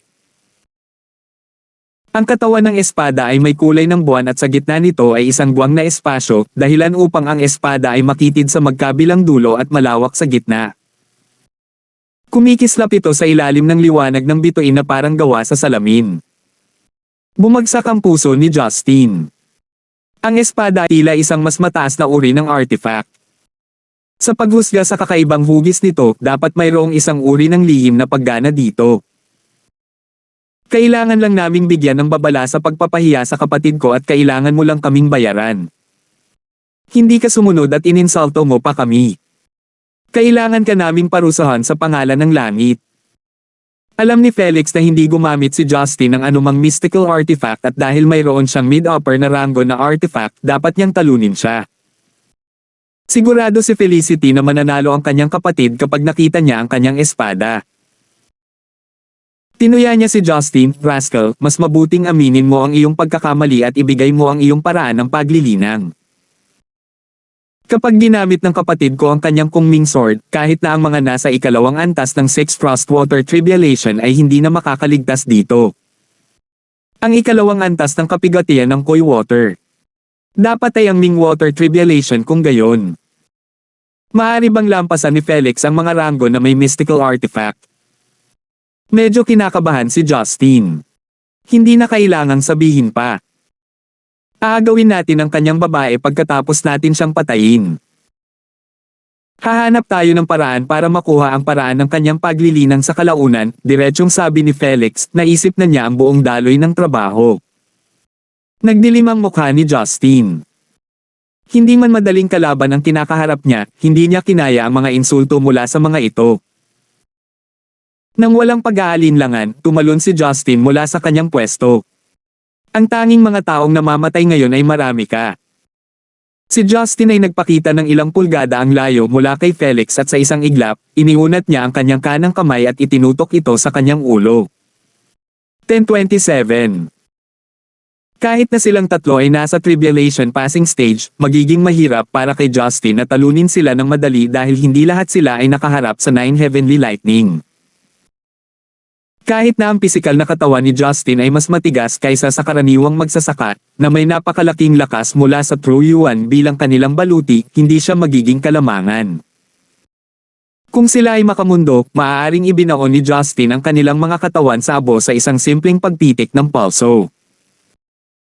Gayunpaman, mahirap nang gawin ito sa mga cultivator sa itaas ng yugto ng innate, pabayaan ng yugto ng soul foreman. Wala siyang choice kundi ang labanan ng lahat. Mabilis na umatras si Felix at iniwasan ang pag-atake ni Justin habang inihahampas ang kanyang espada sa baywang ni Justin. Isang semi-transparent na ilaw ang dumaan ngunit nagawang iwasan ni Justin ang pag-atake sa pamamagitan ng pag-angat pataas. Si Felicity, na nasa tabi ni Felix, ay nagsimula rin ng pag-atake. Nang walang kaunting pag-aalinlangan, hinampas niya ang kanyang tahi horsetail whisk at libu-libong mga hibla ng buhok ang sinubukang balutin ang kanilang sarili kay Justin. Walang saysay na subukang labanan kaming mag-isa. Kahit na galit si Justin, ang kanyang estado ng pag-iisip ay kabaligtaran. Nanatili siyang kalmado habang pinalilibutan niya ang kanyang sarili ng bilog ng Nanmingli Fire at nagdulot ng pagsabog dito. Ang mahibla ng buhok mula sa whisk ay nasunog ng apoy habang sila ay nakakalat. Ipinakita ng tahi horsetail whisk ang mga mystical na kakayahan nito kung saan tumubo ang bagong puting buhok mula sa mga nasirang bahagi at sumayaw ito kasama ng malakas na simoy ng hangin. Sis, no need to attack. Kaya ko siyang mag-isa. Si Felix ay ganap na nakaka-relax at sinabi niya ang mga salitang iyon nang hindi man lang humihingal. Pumadjejek si Felicity nang marinig siya. Manood ako sa gilid pagkatapos. Ang mga manunood ay talagang natulala. Ito ay isang bagay na ganap na wala sa mundong ito. Pinagmamasdan nila si Justin habang lumilipad siya sa kalangitan. Nagtataka sila sa kanilang sarili, si Young Master Chen ba ay isang uri ng Diyos? Mahigpit na ikinulong ni Marian ang kanyang mga kamay sa harap ng kanyang dibdib. Siya ay labis na nag-aalala tungkol sa away na nangyayari sa itaas ng kanyang ulo at sinisi niya ang kanyang sarili sa kanyang kawalang silbi. Halos hindi niya mabigyang pansin ang kanilang nakakasilaw na pamamaraan. Noon niya napagtanto kung bakit patuloy siyang hinihimok ni Justin na magtanim. Ito ay hindi lamang para sa kanyang sariling kagandahan at mahabang buhay, ito ay isang bagay ng buhay at kamatayan. Sa langit, si Justin ay nakikipaglaban kay Felix sa pamamagitan ng Nanmingli Fire na nakapalibot sa kanyang sariling katawan. Patuloy niyang pinupuntirya ang kanyang mahahalagang bahagi at kahit na si Felix ay hindi kasing bilis ni Justin, palagi siyang nakakahanap ng bukas na makakalaban sa pamamagitan ng mahusay na pagindayog ng kanyang Kungming Sword. Bahagyang nagalit si Justin dito. Kahit na ang Nanmingli Fire ay isang makalangit na apoy, ito ang pinakamababang ranggo na makalangit na apoy sa gitna ng 3 Gibson Fire. Madali niyang napigilan si Felicity dahil siya ay nasa unang yugto ng 3 Gibson Fire ngunit para kay Felix na nasa unang yugto ng 6 Frostwater, hindi rin ito gagana. Ang Koi Water na naranasan ni Felix noong makalangit na kapigatian ay mas malakas kaysa sa Lee Fire. Sa makatuwid, kahit na atakihin siya ni Justin gamit ang Lee Fire, hindi ito magiging banta. Bukod pa rito, hindi man lang siya natamaan ni Justin kahit isang suntok. Hindi man lang ginagamit ni Felix ang kanyang buong kapangyarihan habang iniaagaw niya ang kanyang espada upang ilabas ang Bugzo ng malamig na hangin. Ipinatawag ni Justin ang isang pader ng Lee Fire bilang isang hadlang sa kanyang harapan upang ipagtanggol laban sa pag-atake.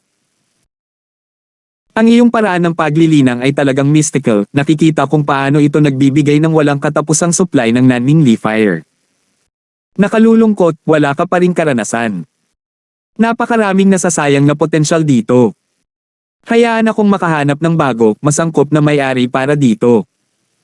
Ngumisi si Felix. Cut the crap and come at me. Dumura si Justin at itinoon ang kanyang mga mata sa kanyang kalaban. Sabay punas ng butil ng pawis na namumuo sa mukha niya nang hindi niya namalayan. Matagal na siyang hindi pawisan dahil sa isang laban at sa pagkakataong ito ay hindi na ito nangyari dahil sa init kundi sa kawalan niya ng tiwala. Totoo na ang cultivation base at cultivation method ni Justin ay mas mataas kaysa kay Felix, ngunit kahit na may mga ito at ang walang katapusang supply ng enerhiya mula sa langit at lupa, hindi pa rin niya mailalabas ang kanyang buong potensyal. Ayon sa matandang lalaki na nagmamay-ari ng kanyang katawan, ang kanyang pinakadakilang kakayahan ay marahil ang Tai Ching Heavenly Lightning na ipinatawag niya upang tulungan siya sa pagdaan sa makalangit na kapigatian. Ang huling yugto ng 3 Gibson Fire, ang Ye Fire at ang pangalawang yugto ng 6 Frost Water, ang Ming Water ay di umano'y katumbas ng Tai Ching Heavenly Lightning. Kumbaga, kabisado niya ang lahat ng ito. Para sa mga mas malakas tulad ng Raw Water, Shang-Ching Heavenly Lightning, at Yu-Ching Heavenly Lightning, si Justin ay wala pa doon. Gayunpaman, kabisado lang niya ang Lee Fire kaya paano niya nagagawang makabisado ang Tai Ching Heavenly Lightning gayong wala siyang kahit kaunting palatandaan tungkol sa Sumadi True Fire at Koi Water. Damn it, kung naunahan lang niya ang mga ito. Hindi niya kailangang i-drag ang laban na ito ng ganoon katagal.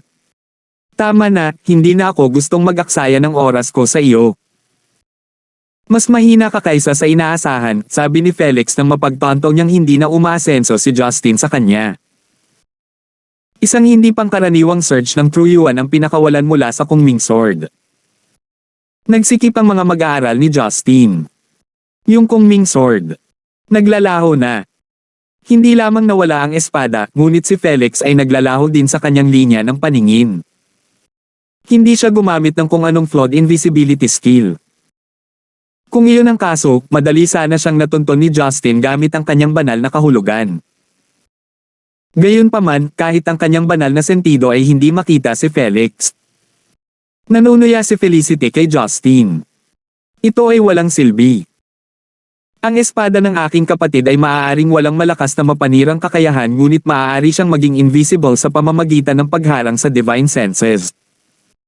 Kahit na ang iyong cultivation base ay mas malaki kaysa sa amin, hindi mo makikita ang kanyang lokasyon. Sa oras na ito, isang boses ang narinig mula sa isang lugar sa itaas niya. Espiritu ng hilagang dagat, mag-freeze. Si Justin ay sumigaw sa loob, ngunit huli na ang lahat. Isang malaking singsing ng malamig na aura ng espada ang lumitaw sa paligid niya. Pinagsama ni Felix ang aura ng espada sa kanyang malamig na True Yuan at sila ay nagniningning na may sapat na presyon upang gawin itong tila ito ay isang solidong block. Madilim na asul na kulay Bugzo ng malamig na hangin ang bumalot sa kanya na parang bagyo ng nyebe na para bang lalamunan siya nito ng tuluyan. Nakikita lamang ng iba ang katawan ni Justin na iginuhit sa asul na liwanag sa ilalim ng kalangitan sa gabi. Umihip ang malalakas na Bugzo ng hangin at bumagsak ang isang snowstorm na naging dahilan upang ang langit sa itaas ng Gibson Mansion ay naging isang mapanglo na nagyayalong dagat. Justin. Halos hindi maimulat ni Marian ang kanyang mga mata dahil sa blizzard. Namumula ang kanyang mga mata sa pagbabago ng mga pangyayari ngunit ang kanyang mga luha ay natuyo na ng hangin. Sa langit, halos hindi napigilan ni Justin ang mga aura ng espada mula sa paghawak sa kanya sa pamamagitan ng pagpapanatili sa hadlang ni Lee Fire hanggat maaari. Ganunpaman, nagsisimula ng bumagal ang sirkulasyon ng kanyang dugo. Ang mga tawa ni Felicity ay umalangaw-ngaw sa kalangitan. Ha ha ha ha. You damned rascal. Hindi ko sinabi sa iyo ito, ngunit ang espada ng aking kapatid ay maaaring itago ang kanyang tunay na yuan. Noong ikaw ay tulalo pa, ang aking kapatid na lalaki ay pinatibay na ang kanyang aura sa paligid mo. Ano ang nararamdaman mo ngayon? Galit na galit si Justin. Hindi niya inaasahan na ang espadang ito ay napakahirap harapin. Kahit na ang mystical artifact na ito ay walang malakas na mapangwasak na kakayahan, si Felix ay maaari pa ring tumayo ng mataas sa harap ng iba pang mga cultivator na may katulad na cultivation base. Hindi nakakagulat na hindi siya natatakot sa mga magsasaka sa yugto ng Mingwater ng Six Frostwater. May trump card pa siyang laruin. Sa kabutihang palad, ang enerhiya mula sa langit at lupa ay patuloy na pinapakain sa katawan ni Justin at sa pamamagitan ng pag-ungol, isang bola ng apoy ang tinawag at hindi mabilang na mga bitik ang nakita sa mga espada ng yelo. Si Justin ay lumabas mula sa blizzard sa isang higanting bola ng apoy. Si Felix ay mukhang walang pakialam na para bang wala siyang pakialam sa muling pagpapakita ni Justin. Walang oras si Justin para magpagaling. Sinamantala niya ang pagkakataong sampilan siya ngayong si Felix ay nasa kanyang paningin. Kailangan niyang magmadali bago itago ni Felix ang sarili at atakihin siya mula sa dilim muli. Iniwas ni Justin ang kanyang kamao at umungol ang isang mabangis na Lee Fire Dragon habang lumilipad ito patungo kay Felix. Kasabay nito, nawala si Justin sa kanyang kinatatayuan at muling nagpakita sa likod ni Felix, handang hawakan ang kanyang leeg. May kakaibang nangyari sa eksaktong sandaling iyon. Nang malapit nang bumabalot ang mga daliri ni Justin sa kanyang lalamunan, napagtanto niya na wala doon. Imahe lang ba? Gaano katanga? Mula sa likuran ni Justin, ang boses si Felix ay puno ng paghamak. Kusang tumalon si Justin pasulong ngunit huli na ang lahat. Ang Kungming Sword ay tumama na sa kanyang likod. 10:28 Ang kanyang katawan ay tinusok ng icicle na naging sanhi ng pagtalsik ng dugo mula sa kanyang sugat. Nagsimulang gumapang si Ai sa kanyang mga meridian. Hindi maisip ni Justin kung gaano kalubha ang kanyang mga sugat. Kung magsisikap sila ng mas malalim, magkakaroon siya ng malubhang pinsala sa loob ng kanyang mga organo. Maaari na siyang mamatay kung ang kanyang instincts ay mas mabagal. Ang ilan sa nagyayelong truyuan ni Felix ay nanatili pa rin sa Kungming Sword habang patuloy itong tumago sa meridian ni Justin. Kahit na hindi na dumudugo ang kanyang mga sugat, hindi niya ito mapagaling gamit ang kanyang Endless Resolve Restoration Scripture. Medyo nababanat ang katawan mo. Buhay ka pa rin kahit na naranasan mo na ang suntok ng Spirit of the Northern Sea ng Yan Clan. Not bad, not bad. Ngumisi si Felix. Hayaan akong gumawa ng mga bagay sa isang hakbang pa. Pagkasabi nito, itinago ni Felix ang kanyang sarili at muling nawala sa paningin ng lahat. Inihanda na ito ni Justin. Ngunit dahil sa pagsalakay ng tunay na yuan sa kanyang mga meridian, kinailangan niyang ilihis ang kanyang atensyon sa paglaban sa pag-atake habang inaayos ang mga nasirang meridian. Sa oras na ito, lumitaw ang isang silhouette sa kanyang likuran at nakita niya ang isang espada na bumababa patungo sa kanya. Biglang bumaba si Justin at nagpatawag ng surge ng Lee Fire. Boom! Sumabog ang apoy ngunit wala na doon ang silhouette. Isa pang ilusyon. Tumaas ang malamig na gas mula sa ilalim ng kanyang mga paa bago pa man siya makapag-react sa oras. Espiritu ng hilagang dagat, nagyayelong mga landas ng Northern Lake. Habang binibigkas niya iyon, hindi mabilang na nagyayelong mga espada ang nagkatawang tao at tila may mga palaso na ipinuputok patungo sa langit. Biglang naramdaman ni Justin na parang ibinaon siya ng milyon-milyong palaso. Hindi alintana kung gaano kalakas ang kanyang pisikal na katawan, isang hiwa pa rin ang isang hiwa at milyon-milyong mga ito ay walang dapat bumahing. Hinigpitin ni Justin ang kanyang panga habang bumubuo siya ng proteksyon na harang sa paligid niya gamit ang Lee Fire. Kahit na sa kalaunan ay nagawa niyang pag-aanan ang pag-atake, nagawa na ang pinsala. Ang mga tao sa lupa ay nanginginig na habang sila ay nanunood ng tahimik. Si Marian ay napahiga na sa lupa, ang kanyang puso ay nakadurog nang makita ang pagdurusa ni Justin. Halos walang pakialam si Justin sa sitwasyon sa lupa. Ang nagyayalong True Yuan ay nanatili sa maliliit na sugat sa kanyang katawan, kaya napilitan siyang ilihis ang kanyang atensyon sa paglaban sa pagsalakay ng malamig na aura. Napagtanto ni Justin na ang banal na kasulatan ni Felix ay napakasama.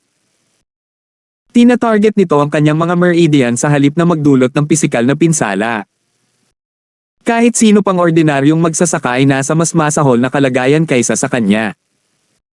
Ang mas nakakainis na katotohanan ay hindi niya makita ang mga ilusyon. Kung isa man itong ordinaryong ilusyon, makikita niya kaagad ito. Gayunpaman, ang ilusyon ni Felix ay hindi katulad ng nakita ni Justin, dahilan para mahulog siya dito ng 2 beses. Huwag kang mabigla, ang Kungming Sword ko ay pinangalanan batay sa salamin. Lahat ng nakita mo ay hindi mga ilusyon kundi mga kopya ng realidad. Natuwa si Felix sa kanyang sarili habang walang pakialam na sinabi niya, ako ang nasa salamin ngunit hindi rin ako iyon. Ang isang Roman cultivator na tulad mo ay hindi alam ang tungkol dito kaya sa palagay ko dapat kitang turuan. Totoong hindi ito naiintindihan ni Justin. Pagkatapos ng lahat, ang espada sa una ay isang upper-tier rare mystical artifact mula sa Great Ancient Times at kung hindi dahil sa pinsalang natanggap nito sa paglipas ng mga taon, hindi ito makakarating sa mga kamay ni Felix bilang isang mid-upper-tier artifact. Gayunpaman, hindi makakamit ni Felix ang gayong kapangyarihan kung hindi dahil sa status ng Yan clan sa Hongmeng. Sa teknikal na paraan, ang Blood Dragon's Golden Dagger na pag-aari ni Justin ay kabilang din sa mid-upper tier artifact na kategorya ngunit ito ay pinakamahusay na gumagana sa pamamagitan ng paghadlang sa paggaling ng mga sugat. Sa kasong ito, ang Kungming Sword ay may halatang kalamangan. Bukod pa riyan, alam ni Justin na hindi magiging praktikal para sa kanya na gamitin ang kanyang artifact dahil ihahayag nito ang katotohanan na pinatay niya ang Huangyun Daoist. Alam ni Justin na hindi na siya maaaring manatili pa. Tumalon siya palapit sa kanya pagkatapos kulong sa katawan ni Felix gamit ang kanyang banal na sentido upang pigilan itong tumakas muli. Hindi man lang nag-abalang umiwas si Felix. Pinagmamasdan niya si Justin nang may mapanuksong tingin habang sumusugod sa kanya. Isang napakalaking naglalagablab na bola ng Lee Fire ang sumabog sa kanyang katawan at sa nakakatakot na pamimilit binalot nito si Felix. Hayaan mo kung paano ka makakatakas dito. Nang akmang hahawakan ni Justin ang ulo ni Felix, nawala na naman siya. Ako ang imahe ngunit hindi ako. Sa pagkakataong ito, lumitaw si Felix sa tabi ni Justin at gamit ang kanyang espada, tinaga niya ang baywang ni Justin. Iniwasan ito ni Justin ng milimetro at hinawakan niya ang sugat pagkatapos umatras sa isang ligtas na distansya. Namutla ang kanyang mukha nang lumala ang kanyang kalagayan. Wala na siyang maisip na mas magandang paraan ng mabaigo ang naunang pagtatangka niyang hanapin siya sa kanyang banal na kahulugan. Maaari lamang niyang dagdagan ang kanyang bilis hanggat maaari, umaasang hampasin siya bago muling itago ni Felix ang kanyang sarili. Sa pag-iisip na iyon, si Justin ay sumugod patungo kay Felix sa mas mabilis at marahas na paraan. Nanatili pa ring tahimik si Felix na nagpapakita ng walang balak na lumipat. Nalaglag ang puso ni Justin nang makita niya iyon. Ito ba ay isa pang mirror image? Nakita ni Felix ang kanyang pag-aalinlangan at siya ay ngumisi. Nakakalungkot, mali ang nahulaan mo. Totoo ito. Habang sinasabi iyon, inihagis niya ang kanyang espada patungo sa dibdib ni Justin. Nanlaki ang mga mata ni Justin sa galit ngunit huli na ang lahat. Hindi tumigil doon si Felix, pinalo niya agad ng sipa ang nasugatang dibdib ni Justin matapos itong hampasin ng kanyang espada. Paf! Si Justin ay umubo ng dugo at ang kanyang katawan ay nagsimulang bumaba sa lupa tulad ng isang rocket na naubusan ng gasolina. Ano man ang mga kakayahan sa pagbawi ng Endless Resolve Restoration Scripture, hindi nito maaalis ang lahat ng kanyang mga sugat sa napakaliit na panahon. Bukod pa riyan, ang True Yuan ay kinakalawang ang kanyang mga meridian na naging dahilan para mahirapan siyang makatawag ng enerhiya mula sa langit at lupa. Dahil sa mga kadahilanang ito, hindi na makayanan ng katawan ni Justin ang gayong pasanin at nahulog siya sa langit. Pagdating niya sa isang palumpong, umubo siya ng isa pang subo ng dugo nang hindi mapigilan. Si Justin ay hindi makaipon ng anumang lakas upang pilitin ang kanyang sarili o kahit na labanan si Felix na bumababa sa lupa habang nakatingin sa kanya ng may mapagpakumbabang tingin. Ang kanyang buong katawan ay napuno ng nagyayelong truyuan at parang nilalamig ang kanyang dugo. Hobby. Tumakbo si Marian sa kanya nang makita niyang nahulog si Justin mula sa langit. Tumawa si Felicity sa gilid. Na-overestimate mo ang sarili mo, naisip mo ba talagang matatalo mo ang kapatid ko? Pagkasabi nito, itinoon niya ang kanyang tingin kay Marian na tumatakbo patungo kay Justin. Sa isang iglap, nakarating siya sa likod ni Marian, pinulupot ang kanyang mga daliri sa payat na leeg ni Marian. Hindi na ito napigilan ng mga gwardya nang makita nila ito. Sumigaw ang nangungunang gwardya na may mahigpit na boses, bitawan mo siya. Kung hindi, magpapaputok tayo. Hinampi sila ng horsetail whisk ni Felicity bago nila magawa ang ganoong bagay. Ang puting buhok ay kumilos na parang bakal na cable na dinudurog ang lahat ng mga gwardya sa isang malaking tumpok ng laman at dugo. Sino ang nagbigay sa iyo ng karapatang tumahol sa harap ko, hamak na mga lingkod? Umuumbok ang mga ugat ni Justin nang makita niya ang massacre. Wala ngayon sina Gavin at Rebecca. Ipinagpalagay ni Justin na ang mga gwardya o si Soniang ay malamang na nagdala sa kanila palayo dito. O kung hindi, ito ay nakapipinsala. Kung magpapatuloy ito, hahayaan ba niyang mapatay siya ng mga masasamang kapatid na ito? Sa kabilang banda, hindi na makapag-focus si Marian kay Justin. Naramdaman na lang niya ang pag-angat ng kanyang sarili sa lupa at nahihirapan siyang huminga dahil ang kanyang leeg ay hinawakan ni Felicity. Hayaan mo. Bitawan mo ako. Ubo-ubo. Umakyat ang dugo sa kanyang mukha kasabay ng pagpatak ng mga luha sa kanyang pisngi. Gayunpaman, ang sakit na naramdaman niya ay napakaliit kumpara sa sakit na naramdaman niya nang bumagsak si Justin mula sa langit. Ang lalaking ito ay kayang talunin din. Mula sa nakaraan, kahit alam ni Marian na laging lumalabas si Justin para makipaglaban at pumatay ng mga tao, hindi siya kailanman nag-alala tungkol sa kanya o nag-aalala man lang sa kanyang kaligtasan. Gayunpaman, ang eksenang nasaksihan niya ay nagparamdam sa kanya na parang gumuho ang kanyang mundo. Nahulog na ang lalaking walang talo na parang walang makakapijaw sa kanya. Hindi inaasahan ni Maria na darating ang araw na ito. 10:29. Ang bastos na ito ay maraming babae ha. Si Roslyn ay isang kagandahan ngunit ang isang ito ay nasa ibang antas. Tumawa ng masama si Felicity. Nakalulungkot, wala siyang kakayahan ngunit kumikilos siya ng walang kaalam-alam. Kailangan niyang magdusay kasama ka dahil asawa mo siya. Habang nagsasalita, naglabas si Felicity ng fragment ng kanyang divine sense para tingnan ang kanyang katawan. Lumiwanag ang mukha niya makalipas ang ilang segundo. Kuya, ang babaeng ito ay may parehong espesyal na kasulatan sa kanyang katawan. Dapat ay may alam siya tungkol dito. Dapat natin siyang dalhin para sa interogasyon. Tumanggo si Felix. Sis, ano ang dapat nating gawin sa bastos na ito? Habang sinasabi iyon, inilapag ni Felix ang kanyang espada sa itaas ng dibdib ni Justin. Ang mga mata ni Felicity ay kumislap sa isang masamang paraan para sa isang segundo at siya ay ngumuso. Siya ang panganay na apo ng Gibson clan. Makakaapekto ito sa mga tao kung papatayin natin siya. Bakit hindi natin siya hayaang mabuhay ngunit ay incapacity siya para pigilan siya sa paggawa ng anumang gulo? Iyan ay perpekto. Maaari naming ayusin ang aming mga personal na sama ng loob ngunit hindi namin lalabag sa mga prinsipyo ni Hongmeng. Ngumisi si Felix.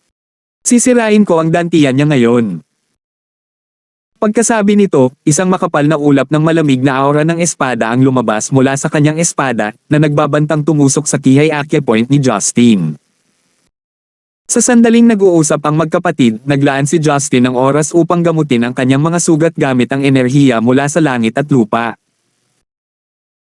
Pagkatapos ng lahat, ang kanyang cultivation base ay mas malaki kaysa kay Felix kaya kahit na mahirap harapin ang nagyayelong True Yuan, imposibleng maalis ito. Kapag naalis na ang tunay na Yuan, ang kakayahan ni Justin sa pagpapagaling sa sarili ay higit na mas malaki kaysa sa naisip ni Felix. Sa sandaling ito, pinilit ni Justin ang kanyang mga kalamnan at ipinatawag ang kanyang gumaganang mga meridian, sinusubukang bawiin ang ilang segundong ibinato ni Felix ang kanyang espada.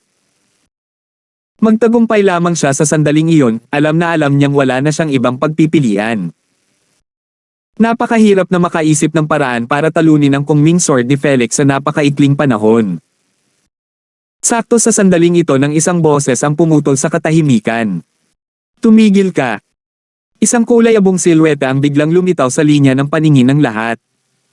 Si Sonny Ang ay lumabas mula sa likod bahay. Nadurog ang puso niya sa sakit nang makita ang mga sira-sirang katawan. Kalmadong sumunod si Gavin sa kanyang likuran ngunit nang makita niya si Justin na pinagbabantaan ng espada habang bihag si Marian, hindi na niya naitago ang kanyang emosyon. Gayunpaman, natigilan sina Felix at Felicity nang makita nila si Sonny Ang. Tinitigan siya ng mga ito na may paninigas na ekspresyon ng mukha. Third sister. Nakakatakot. Si Felix at Felicity ay natulala, ang kanilang mga mukha ay puno ng hindi makapaniwala habang patuloy silang nakatitig kay Sonny Ang. Laking gulat ni Felicity kaya ibinagsak niya si Marian sa lupa. Kahit na nalilito si Marian, tumakbo pa rin siya sa tabi ni Justin para tulungan siyang makatayo. Hindi naman talaga kailangan ni Justin ng anumang tulong ngunit kailangan niyang magpanggap na nasasaktan siya para palaisipan si Felix. Unang beses niyang naisip na ang mga babae ay talagang gawa sa tubig nang makita niyang humihikbi si Marian hanggang sa hindi magkatugma. At the same time, nakaramdam din siya ng sama ng loob. Bumaba ang tingin ni Felix kay Justin ngunit parang wala siyang pakialam sa kanya, naglakad siya patungo kay Sonny Ang kasama si Felicity. Itinoon ng lahat ang tingin kay Sonny Ang. Ibinaba lamang ni Justin ang kanyang bantay at nagpatuloy siya sa pagpikit ng kanyang mga mata sa kakaibang trio. Sonny Ang. Yan. Siya kaya. Yula. Ikaw ba talaga? Tumingin sa kanya si Felix na may masalimuot na tingin, nanginginig ang mukha niya nang sabihin niya iyon. Kailangan mo pa bang itanong? Ang mga mata ni Felicity ay basa. Huminga ng malalim si Felix bago sinabing, no wonder hindi namin namalayan na nandito ka. Itinago mo ang iyong cultivation base, tama. Tumanggaw si Sonny Ang. Ang kanyang kulubat na mukha ay napuno ng kawalan ng kakayahan. Tama, akala ko hindi ko na kailangang magpakita. Natarante si Justin sa pagkaunawa. Oo, hindi niya ito napansin kanina pero simula nang dumating ang magkapatid, hindi na nagpakita si Sonny Ang at itinago pa niya ang kanyang cultivation base. Sinadya niya siguro.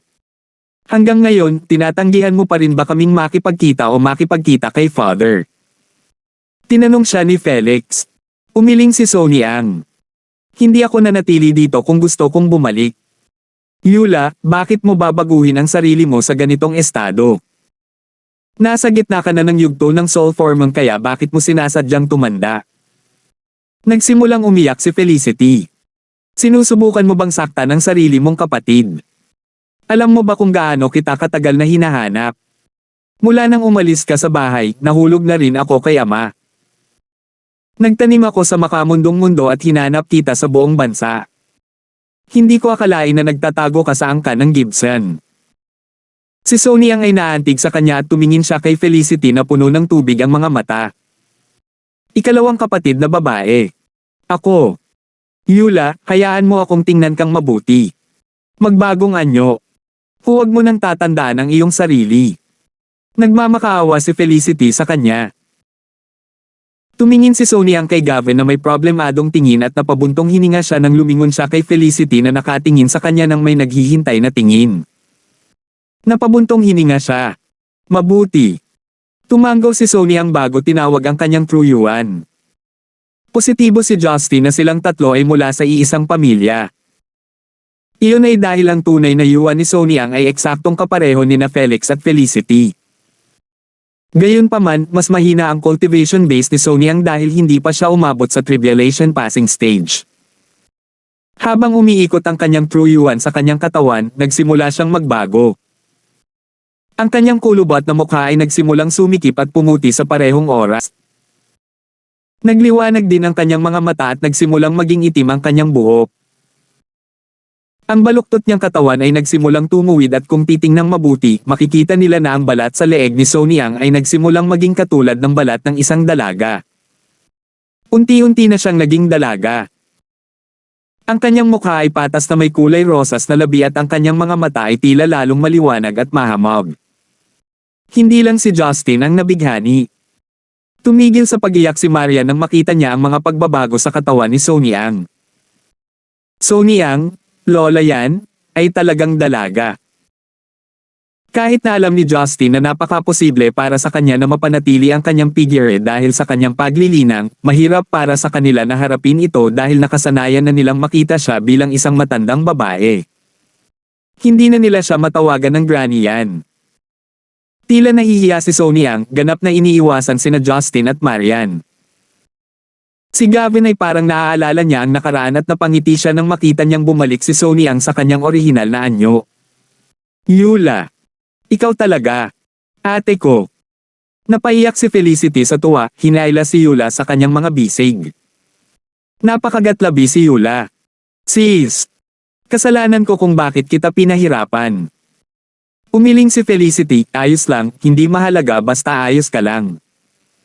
Yula, bakit ka nasa Gibson clan? Ano ang relasyon mo sa clan na ito? Natigilan si Felix at nagtanong ng may mahigpit na boses. Naalala ito ni Felicity at tumingin siya kay Gavin habang nagtatanong, Yula, tumanda ka ba dahil sa matandang iyon? Anong uri ng relasyon ang mayroon ka sa kanya? Tila nabahala si Yula sa kanyang mga tanong. Sis, kuya, huwag mo na akong tanungin tungkol dito. Mahabang kwento. Hindi. Mahigit 40 taon ka na naming hinahanap at sa wakas ay natagpuan ka na namin. Paanong hindi kami magtatanong? Sabihin mo sa amin ang lahat, may ginawa ba sila sa iyo? Nandito na ang kapatid mo, ipaghihiganti ka namin. Huwag mabilis na magdesisyon. Umiling si Yula. Nagstay ako sa Gibson clan ng kusang loob. Utang ko kay Sir at Madam. At ayokong bumalik sa Hongmeng at makilala ang taong iyon, kaya nanatili ako dito all this while. Utang. Anong ibig mong sabihin? Natarante si Felicity. Lumingon si Yula para tingnan si Gavin at nang makita niyang tumango si Gavin sa kanya na may ngiti sa labi, mamantong hininga ito bago sinabing, kailangan kong magsimula sa simula kapag umalis ako ng bahay. 10:30. Ang mga dahon ay kumakalusko sa hangin habang tinatangay ng hangin ang amoy ng dugo sa buong bakuran. Ang mga sugat ni Justin ay ganap na gumaling sa paggamit ng mga kakayahan sa pagpapagaling sa sarili mula sa Endless Resolve Restoration Scripture. Ang tanging naiwan na lamang na ebidensya ay ang kanyang punit na damit. Ang lahat ng labi ng nagyayelong Troyuan ay inalis sa kanyang katawan. Pero habang ginagawa niya iyon, may naisip. Si Marian ay nanatiling malapit sa kanya, nakahinga ng maluwag nang malaman na bumalik ang dugo sa kanyang mukha. Hindi mahalaga kung matalo siya. Hanggat ayos na siya ngayon. Ay mas mahigit wala ng ibang maisip si Marian. Hindi niya alam na may malalim na iniisip si Justin tungkol sa isang bagay. Ang magkapatid na yan ay nalulubog pa rin sa pag-uusap tungkol sa kanilang mga nakaraan at hindi nila napansin ang pagbabago ng ekspresyon ni Justin. May sakit pa rin siya kanina pero kumikinang sa tuwa ang mga mata niya ngayon. Nakatayo sa malapit si Gavin na may malamlam na ekspresyon na para bang inaalala niya ang nakaraan. Ibinahagi ni Yula ang tungkol sa kanyang nakaraan noong una niyang iwan si Hongmeng na hindi komplikadong maunawaan. Nakilala ko sina Sir at Madam sa hangganan ng Zenica at India. Kakaalis ko pa lang sa Hongmeng at pinaplano kong pumili ng sarili kong daw. Ang Zenica ay hindi umuunlad 40 taon na ang nakalilipas. Bagamat natalo na nila ang kanilang mga mananakop, nagpatuloy ang digmaan malapit sa mga hangganan, maging sa hangganan ng Hilagang Silangan o Timog Kanluran. Halos araw-araw nangyayari ang mga putukan ngunit nadama ni Hongmeng na hindi nila tungkulin na makialam sa kabila ng umiiral na upang protektahan ang bansa. Ito ay dahil ang mga digmaan sa makamundong mundo ay hindi makakaapekto sa pundasyon ng isang bansa at kung sila ay makikialam, ito ay makakagambala lamang sa pag-unlad ng bansa. Binaliwala din ni Hongmeng ang mga panahong dumanas ng pang-aapi ang Zenica mula sa ibang mga bansa.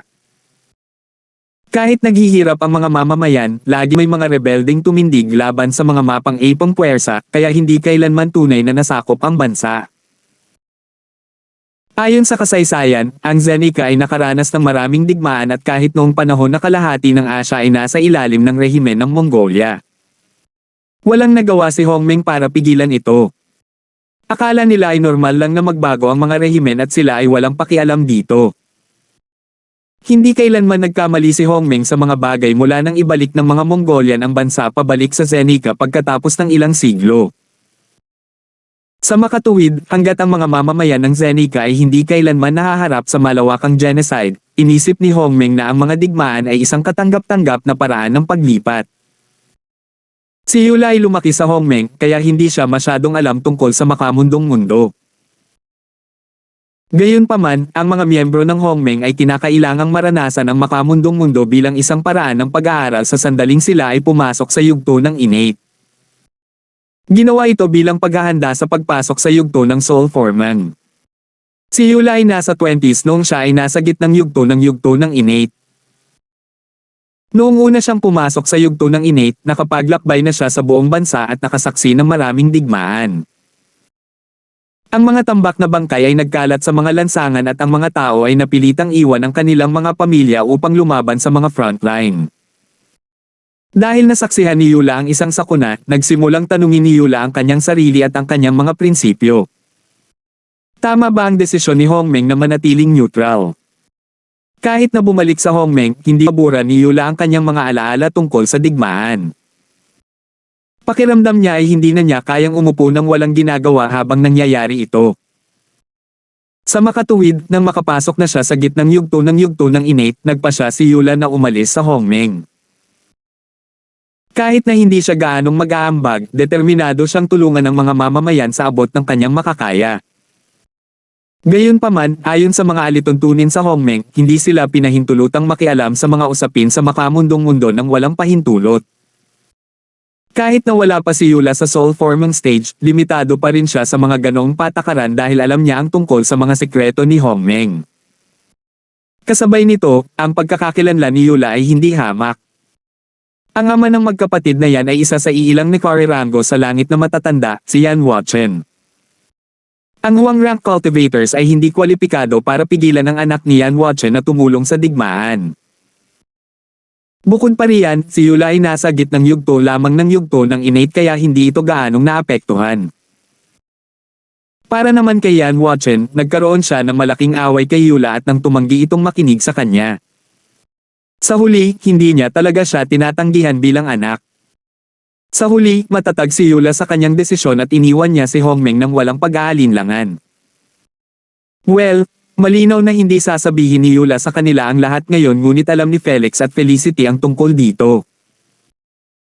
Nakaramdam ng galit si Felicity tungkol dito marahil dahil naisip niya na ang kanilang ama ay masyadong malupit sa kanyang kapatid, kaya iniwan niya si Hongmeng para sa kanyang sariling pagtatanim habang hinahanap ang kanyang kapatid sa parehong oras.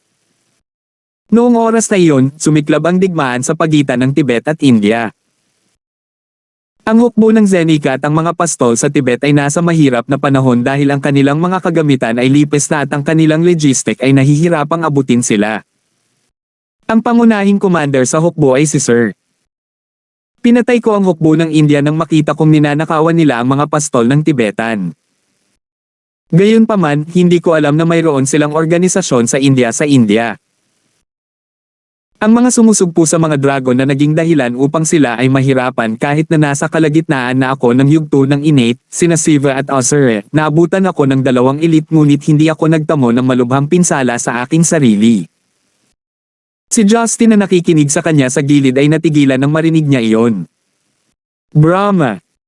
Hindi ko alam na magkaaway pala sila ng Gibson clan noon pa man. Pasalamat ako na patay ko ang mga pinuno nila. Si Justin ay nasa mataas na espiritu dahil sa paanuman ay nagkaroon siya ng bagong pangunawa kanina. Serious injury. Then, anong nangyari? Nagmamadaling tanong ni Felicity. Sumagot si Yula, sinisikap kong tumakas dahil iyon lang ang paraan para makaiwas sa natitirang bahagi ng hukbong Indian. Nagdurusa ako ng malubhang pinsala sa loob at imposibleng makarecover sa maikling panahon. Gayunpaman, hindi ko inaasahan na magiging ganoon kabagsik ang mga miyembro.